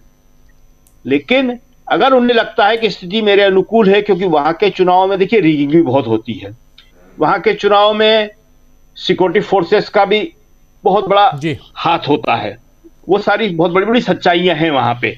तो इसलिए जो सरकार होती है केंद्र की, वहां पे अपने अनुकूल वो वहां पे व्यवस्था करने में काफी हद तक सक्षम होती है। तो कश्मीर अभी भी एक बहुत ही उलझा हुआ सवाल है, और अगर मोदी जी ने इसको ठीक से नहीं समझा कि वहां पे अपनी सरकार बनाने के लिए वो हद से ज्यादा आगे बढ़ गए, तो उसके नुकसान भी हो सकते हैं। और नुकसान किसके लिए? वो देश के लिए नुकसान होंगे, क्योंकि अभी जो आतंकवाद की स्थिति बड़ी मुश्किल से काबू में आई है, वो अगर आतंकवाद की स्थिति फिर से वहां बढ़ जाती है तो संभालना फिर मुश्किल हो जाएगा। इसलिए कश्मीर को कभी भी न वाजपेयी ने कभी राजनीति का सवाल बनाया, न मनमोहन सिंह ने बनाया, न देवगौड़ा ने बनाया, न गुजराल ने बनाया, किसी ने नहीं बनाया। सब हमेशा एक बात कहते रहे, कश्मीर में भारत को जीतना चाहिए। कश्मीर की लड़ाई जो है वो पाकिस्तान लड़ रहा है, उसको हम हमेशा कहते हैं पाक समर्थित आतंकवाद। तो इस पाक समर्थित आतंकवाद को लड़ने के लिए देश हमेशा एक रहा है। संसद में हम प्रस्ताव पास कर चुके हैं इसके बारे में। जो आज पीओके की ये बात कर रहे हैं, उस दिन भी बताया था कि पीओके के लिए हमने हमेशा सीटें छोड़ के रखी है, पीओके को हम अपना हिस्सा मानते हैं। हमने संसद में प्रस्ताव पास किया है कि पीओके हमारा है। तो ये कोई नई बात बीजेपी नहीं कर रही है। तो बीजेपी को चुनाव के मामले में सावधान रहना चाहिए, चुनाव कराएं, वो ईमानदारी से वहां चुनाव होए, क्योंकि वहां की जो मुख्य समस्या है वो है शांति की वापसी, हीलिंग टच, और इसके साथ साथ वहां पे जो है पूर्ण राज्य का दर्जा उसको दिया जाना। ये 3 चीजें वहां बहुत महत्वपूर्ण है, और इसके लिए बीजेपी को बहुत सोच समझ के वहां कदम उठाना पड़ेंगे। जी बिल्कुल, बहुत सोच समझ के वहां कदम उठाना पड़ेगा। कश्मीर की बात हो रही थी, चूंकि आज का दिन जो है वो कश्मीर 370 पे फैसला, और उसके अलावा 2 फैसले और भी हैं, 2 बातें और भी हैं, जिसमें कश्मीर में जल्दी से जल्दी चुनाव हो और पूर्ण राज्य का दर्जा दिया जाए। लेकिन उसके साथ साथ यहाँ 3 राज्यों में जो बीजेपी की जीत हुई है उसमें मुख्यमंत्रियों के चुनाव की बात भी चल रही है। और सबसे बड़ी बात कि आज मध्य प्रदेश को भी नया मुख्यमंत्री मिल गया है, और कल बारी है राजस्थान की। लेकिन राजस्थान में क्या सब कुछ इतनी आसानी से हो जाएगा? प्रशांत टंडन जी, लगता है क्या? देखिए, आज जो फैसला हुआ है मध्य प्रदेश के बारे में और छत्तीसगढ़ में विष्णु साय के मामले में, और मध्य प्रदेश में मोहन यादव जी के मामले में, जरा इसकी ऑब्जेक्टिव एनालिसिस हम लोग करें बीजेपी की राजनीति को ही ध्यान में रखते हुए। तो एक बात जो बार बार आ रही है चर्चा में कि मोदी जी का फैसला है, ठीक बात है, लेकिन हम ये भी जानते हैं राजीव जी कि अगर वो फैसला मोदी जी का है और अकेले व्यक्ति या 2 व्यक्ति मिलकर जब फैसला करते हैं, तो वो फैसला जरूरी नहीं कि सही हो। ये मैं हर उनके मोदी जी के फैसले को मास्टर स्ट्रोक नहीं मानता हूँ, क्योंकि मैं पिछले अगर 10 साल से उनके बातों को ऑब्जर्व करूं तो चुनाव हारते भी हैं, उनके फैसले गलत भी होते हैं, है ना। तो हम पूरा देश जानता है कि नोटबंदी मास्टर स्ट्रोक नहीं था। कोरोना में के समय लॉकडाउन मास्टर स्ट्रोक नहीं था। बिना सूचना दिए, बिना पूर्व सूचना दिए मास्टर स्ट्रोक नहीं था। बहुत से लोग मुश्किलों में आए, मौतें हुई। देखिए, ये पूरा मामला है क्या मध्य प्रदेश का, खासकर 5वीं बार अगर चौहान साहब बन जाते, शिवराज सिंह चौहान, तो वो मोदी जी का रिकॉर्ड तोड़ देते लगातार मुख्यमंत्री होने का, और उनकी दावेदारी और कद दोनों बढ़ जाता, पार्टी के अंदर भी पार्टी के बाहर भी। तो ये नहीं होने दिया गया। ऐसे रमन सिंह के मामले को भी आप देखिए, और इसी चश्मे से हमको देखना होगा कि राजस्थान में क्या होगा। देखिए, मोदी साहब लग रहा है कि बहुत ताकतवर हैं, लेकिन असुरक्षित भी हैं, इनसिक्योर फील कर रहे हैं अपने ही नेताओं से। वो तो किसी का कद बढ़ने नहीं देना चाहते, मंत्रियों को विधायक बना दिया। तो ये जो पूरी सिस्टम चल रहा है, इसीलिए आप देखिए कि जो मैं बार बार बात कह रहा हूं कि डबल इंजन की सरकार वो अब नहीं बनाएंगे। अब उनके सामने एक वसुंधरा राजे को तो अभी छोड़ दीजिए, वो तो अभी मुझे नहीं लगता कि इस ट्रेंड में वसुंधरा राजे का नंबर आएगा, या जिस तरीके की बातें मीडिया में उनके बारे में आ गई हैं तो वो फैसला उनके पक्ष में होगा। मुश्किल है, मुझे बड़ा आश्चर्य होगा कि उनके हक में फैसला मोदी साहब करते हैं। अब आप देखिए कि शिवराज सिंह चौहान चले के हाशिए पे, रमन सिंह छोटे राज्य की वजह से उस तरीके से राष्ट्रीय राजनीति में थे भी नहीं। अब मोदी साहब के सामने सिर्फ एक चेहरा बचा है जो बराबरी का दम रखता है, वो है योगी आदित्यनाथ। और योगी आदित्यनाथ के ऊपर भी उनकी बिल्कुल निगाह होगी। हम जानते हैं राजीव जी कि उत्तर प्रदेश, लखनऊ और दिल्ली के बीच में बहुत कुछ अच्छा नहीं चल रहा है। कुछ कुछ चीजें होती रहती हैं, वहां से भी यहाँ से भी, और इसकी चर्चा मैं पहले कर चुका हूं। दूसरी की इंडिया गठबंधन की जो बात है, देखिए, इंडिया गठबंधन के सामने जो सबसे बड़ा एडवांटेज है वो दो हैं। एक भूगोल का एडवांटेज है। मोदी साहब 10 साल में बीजेपी को हिंदी बेल्ट के बाहर नहीं ले जा पाए। राजस्थान में स्थिति बहुत ढुलमुल है, और वो राजस्थान कह रहे हैं, मध्य प्रदेश में, माफ कीजिएगा, मध्य प्रदेश, वो महाराष्ट्र में स्थिति बड़ी ढुलमुल है। जिस तरीके की सरकार है, जिस तरीके का कॉम्बिनेशन है, और आपका बड़ा एक पार्टनर चला गया। पंजाब में आप हैं नहीं। आप जितने भी गैर हिंदी भाषी क्षेत्र हैं वहां आप देख लीजिए, तमिलनाडु, कर्नाटक, तेलंगाना में, आप तेलंगाना में थे नहीं, कोई आपकी छाप नहीं वहां पड़ी आपकी राजनीति की। आपके समर्थित पार्टी, जिसको बी टीम कहा जा रहा था, चुनाव हार गई। कर्नाटक से आप हार गए। तो मुश्किल ये है कि हिंदी बेल्ट में आप कंसोलिडेशन हो गया आपका, और वहां पे आप जो सबसे बड़ा मुद्दा उभरता हुआ दिख रहा है जातिवाद जनगणना का, जो कि ओबीसी की राजनीति को प्रभावित करेगा, उस पे आप रिस्पॉन्ड कर रहे हैं मोहन यादव को मुख्यमंत्री बनाकर। और मैं फिर दोबारा कह रहा हूं राजीव जी कि बीजेपी की सोशल इंजीनियरिंग का जो लेबोरेटरी है वो उत्तर प्रदेश और बिहार है, और वहां पे वो यादव को विलेन बनाकर बाकी जातियों को गोलबंद करते हैं। खुलेआम पब्लिक मीटिंग्स में, रैलियों में लालू यादव और अखिलेश यादव को वो विलेन बनाकर, और तेजस्वी यादव को विलेन बनाकर बाकी जातियों को गोलबंद करते हैं। बीजेपी की सोशल इंजीनियरिंग की राजनीति में भी इस फैसले का असर पड़ेगा, जो मध्य प्रदेश में आज मोहन यादव को मुख्यमंत्री बनाकर किया है। राजीव जी।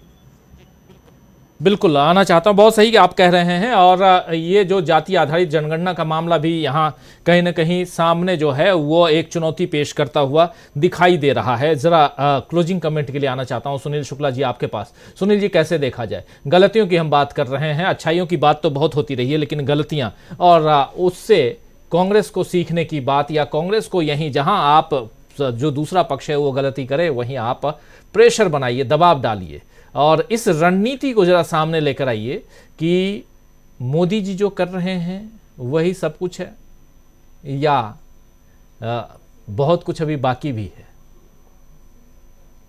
नहीं, मोदी जो कुछ कर रहे हैं ऐसा नहीं है कि कांग्रेस को उसी का अनुकरण करने की आवश्यकता है। कांग्रेस को अपने उन नेताओं की पहचान करनी है जिनकी लोकप्रियता है और वो सक्रिय हैं। आप नए नेतृत्व पैदा करने की जरूरत है। ये जो पुराने नेता हैं उनमें न तो सक्रियता है, न तो ही राजनीतिक रूप से वह कोई मुद्दे बना पा रहे हैं। मोदी जी के जो आप गणना कर लीजिए ना, आप चाहे खट्टर साहब को मुख्यमंत्री बनाया मोदी जी ने, अगला चुनाव किस तरह से जीत पाए सबके सामने है जी। मुख्यमंत्री रहते धामी साहब चुनाव हार गए, फिर आपने उनको मुख्यमंत्री बना दिया। आपने रघुवर दास जी को मुख्यमंत्री बनाया झारखंड में, मुख्यमंत्री रहते हुए चुनाव हार गए, वो आपके सामने है। महाराष्ट्र में आपने मुख्यमंत्री बनाया देवेंद्र फडणवीस साहब को, आज उप मुख्यमंत्री बनने के लिए मजबूर है। मतलब ये स्थिति नहीं है कोई कि आपने जिनको मुख्यमंत्री बना दिया वो उस राज्य विशेष में पार्टी को आगे ले जाने में कारगर हो गए या बहुत प्रभावशाली साबित हो गए। आपको ऐसे नेताओं की पहचान नहीं करने की जरूरत है। क्यों कि भारतीय जनता पार्टी के पास प्लस पॉइंट है कि उनके पास मोदी जी जैसा नेता है और उनके समर्थक मोदी जी के पीछे हैं। उनके लिए किसी स्थानीय नेता की आवश्यकता नहीं है, लेकिन कांग्रेस के लिए आवश्यकता है। कांग्रेस में जो कांग्रेस में राहुल गांधी ने माहौल बनाया है, उस माहौल को नीचे तक ले जाने के लिए, अपने समर्थकों, अपने आम लोगों तक पहुंचाने के लिए आपको एक राजनीतिक संगठन की आवश्यकता है, एक राजनीतिक नेतृत्व की आवश्यकता है। यह आवश्यक है। आपको उस रास्ते पर चलने की आवश्यकता नहीं है। कांग्रेस ने तो अपना नारा दे दिया कि हम जाति जनगणना करेंगे और पिछड़े वर्ग के जो लोग हैं, जो किसी रूप से पिछड़े हैं, उनको आगे लाने का हम प्रयास करेंगे। जिसकी जितनी संख्या होगी उनकी भागीदारी करेंगे। वो यह जो संदेश आपका, उसको आगे ले जाने की आवश्यकता है, जो आप एक मजबूत नेतृत्व पैदा करके ही कर सकते हैं। बीजेपी को अनुकरण करने की आवश्यकता, बीजेपी तो जहां जहां नया नेतृत्व पैदा की, वह नेतृत्व इस लायक, अगर आप सोचिए ना कि गुजरात में मोदी जी इतने लंबे समय तक मुख्यमंत्री रहे, कौन सा उन्होंने सेकंड लाइन डेवलप कर दिया? और अगर सेकंड लाइन की लीडरशिप पैदा हुई होती तो आपको चुनाव के ऐन मौके मुख्यमंत्री से लेकर उप मंत्री तक बदलने की आवश्यकता क्यों पड़ती? सवाल ये नहीं है। सवाल केवल यह है कि हाँ, नए चेहरे लाने की जो एक रिस्क लेने का प्रयास किया है बीजेपी ने, उस रास्ते पर जाने में कोई बुराई नहीं है। उसको लेने की आवश्यकता भी है कांग्रेस को, क्योंकि कांग्रेस के पास जो वर्तमान नेतृत्व है वह सब ऐसे लोगों का है जो उनका पब्लिक कनेक्ट उस तरह कर रहा नहीं है। इसकी जरूरत है। और ये ऐसा नहीं कि कांग्रेस के पास जन समर्थन 40% वोट लोगों ने दिया है साहब। उस पार्टी को लोगों ने वोट दिया है जिसके बारे में हम तमाम बातों की चर्चा कर रहे हैं। वह आज भी स्थिति है कि विपक्ष को लोगों को विश्वास में लाने का जो श्रेय है वो कांग्रेस को है। कांग्रेस ने सरकार के खिलाफ एक राजनीतिक माहौल बनाया है पूरे देश के पैमाने पर, कोई राजनीतिक दल नहीं कर पाया। ये स्थिति नहीं है। लेकिन ये जरूर है कि जो प्रबंधन की बात है, मतलब आपको बूथ लेवल पर तक अपने आप को सक्रिय करना है और लगातार सक्रियता बनाए रखने की आवश्यकता है। जरूरत इस बात की है जो, और किसी को लाकर के आप आगे कर दीजिए, या इसकी आदत तो आवश्यकता है और न ही वह कारगर हो पाएगा कांग्रेस में। तो कांग्रेस में ऊर्जावान लोगों की जरूरत है, जिनके पास लोकप्रियता हो, जिनका पब्लिक कनेक्ट बहुत बेहतर हो, जिनकी राज्यव्यापी एक अपील हो, और जो राजनीतिक रूप से सक्रिय हो, स्वतंत्र रूप से निर्णय लेने में सक्षम हो, और जो केंद्रीय पार्टी का जो केंद्रीय नेतृत्व निर्णय लेता है उसको आगे पहुंचाने के लिए उनमें दमखम हो। और मुझे नहीं लगता कि मैं कांग्रेस में सिवाय संगठनात्मक कमजोरियों के या एक नए चेहरों के अलावा न तो मुद्दों की कमी है और न विश्वास की कमी है। लोगों ने कांग्रेस में विश्वास, अगर 40% वोट सामान्य वोट नहीं होता, आप सोचिए कि पिछले 2018 में जब बीजेपी हारी थी कहां चली गई थी? आज जब छत्तीसगढ़ में कांग्रेस आ रही है तो कहां गए वो? कोई दूने का अंतर थोड़े हो गया। आप फांसी पे चले गए थे बीजेपी के लोग। तो वो स्थिति नहीं, विश्वास अभी उनका बना हुआ है। बस ये जरूर है कि जो लोगों के मन में एक नयापन चाहिए, एक राजनीतिक सक्रियता चाहिए। ऐसे लोगों की तलाश कांग्रेस को करनी पड़ेगी, तब आप बीजेपी के साथ मुकाबला कर सकते हैं और अपने दल समूहों को एक साथ रखने की आवश्यकता है। और तब जाकर के आप विश्वास ही बना पाएंगे कि कांग्रेस और कांग्रेस के सहयोगी दल भारतीय जनता पार्टी से एक निर्णायक लड़ाई लड़ने के लिए प्रतिबद्ध है। जी बिल्कुल बिल्कुल, बहुत सारी चीज़ें अभी करने की ज़रूरत है, लेकिन ऐसा नहीं है कि मोदी जी जो कर रहे हैं वही सब कुछ है और वो बिल्कुल सही डिसीजन ले रहे हैं। गलतियां और सबसे बड़ी बात जो यहाँ सुनील शुक्ला जी बता रहे थे कि खट्टर साहब को बनाया, खट्टर साहब दूसरी बार मुख्यमंत्री के पद पर विराजमान हैं, लेकिन अपने दम पे नहीं। आप जान रहे हैं वहाँ जेजेपी है। वैसे ही आप देखिए, रघुवर दास झारखंड के मुख्यमंत्री बनाए गए थे, हार गए अपना चुनाव भी। धामी साहब को देख लीजिए, उत्तराखंड में हार गए, दोबारा उनको वो उपचुनाव लड़ना पड़ा, उसके बाद आए। आप वैसे ही देवेंद्र फडणवीस का भी नाम इन्होंने लिया, देवेंद्र फडणवीस अभी उप मुख्यमंत्री बने हुए हैं। तो ऐसे बहुत सारे, और क्या ऐसे ही अब मोहन यादव हों या उधर विष्णुदेव साय हों या तीसरा नाम कोई और आए, ऐसे डिसीजन लेकर आप क्या बताना चाहते हैं? सिर्फ और सिर्फ एक बात यहां समझ में आ रही है कि मोदी है तो मुमकिन है का नारा जो है वो बुलंद करना चाहते हैं आप, और उसके अलावा कुछ नहीं। यहीं से कांग्रेस को अपनी मजबूती के साथ आगे बढ़ने की जरूरत है। अभी भी कुछ भी खत्म नहीं हुआ है, शुरुआत हो सकती है। कांग्रेस चाहे तो मजबूती के साथ आगे बढ़ सकती है और बहुत मजबूत है कांग्रेस। जैसा सुनील शुक्ला जी अभी अपने क्लोजिंग कमेंट में कह भी रहे थे कि 2018 के चुनाव में बीजेपी जब हारी थी तो उसके वोटों के प्रतिशत को देखिए, छत्तीसगढ़ में 33% पे बीजेपी आ गई थी, लेकिन यहाँ छत्तीसगढ़ में कांग्रेस पार्टी 40% से ऊपर है। तो छोटा मोटा अंतर नहीं है। तो उस समय यहाँ कांग्रेस हार के भी जीती हुई नजर आती है। ऐसे तीनों राज्यों को आप देख लीजिए। उसके अलावा तेलंगाना जैसा एक ऐसा राज्य जहां अभेद किले की तरह वहां टिके हुए थे बीआरएस के मुखिया, वहां के सीएम के चंद्रशेखर राव, लेकिन उसको हराकर कांग्रेस वहां आज सत्ता पर काबिज हो गई है। तो छोटी मोटी बात ये नहीं कही जा सकती है। इसको आगे देखना होगा और इस गति को बरकरार रखना होगा, आगे बढ़ना होगा। बहुत बहुत शुक्रिया अदा करना चाहता हूं सुनील शुक्ला जी आपका। बहुत बहुत धन्यवाद प्रशांत टंडन जी, डॉक्टर दीपक पाचपोर जी, अमलेंदु उपाध्याय जी साथ में जुड़े थे। हमारे 3 साथी शकील अख्तर जी जुड़े थे, प्रेम कुमार जी जुड़े थे, लेकिन उनसे बात नहीं हो पाई कनेक्शन के कारण, दिक्कत के कारण। और साथ में हमारे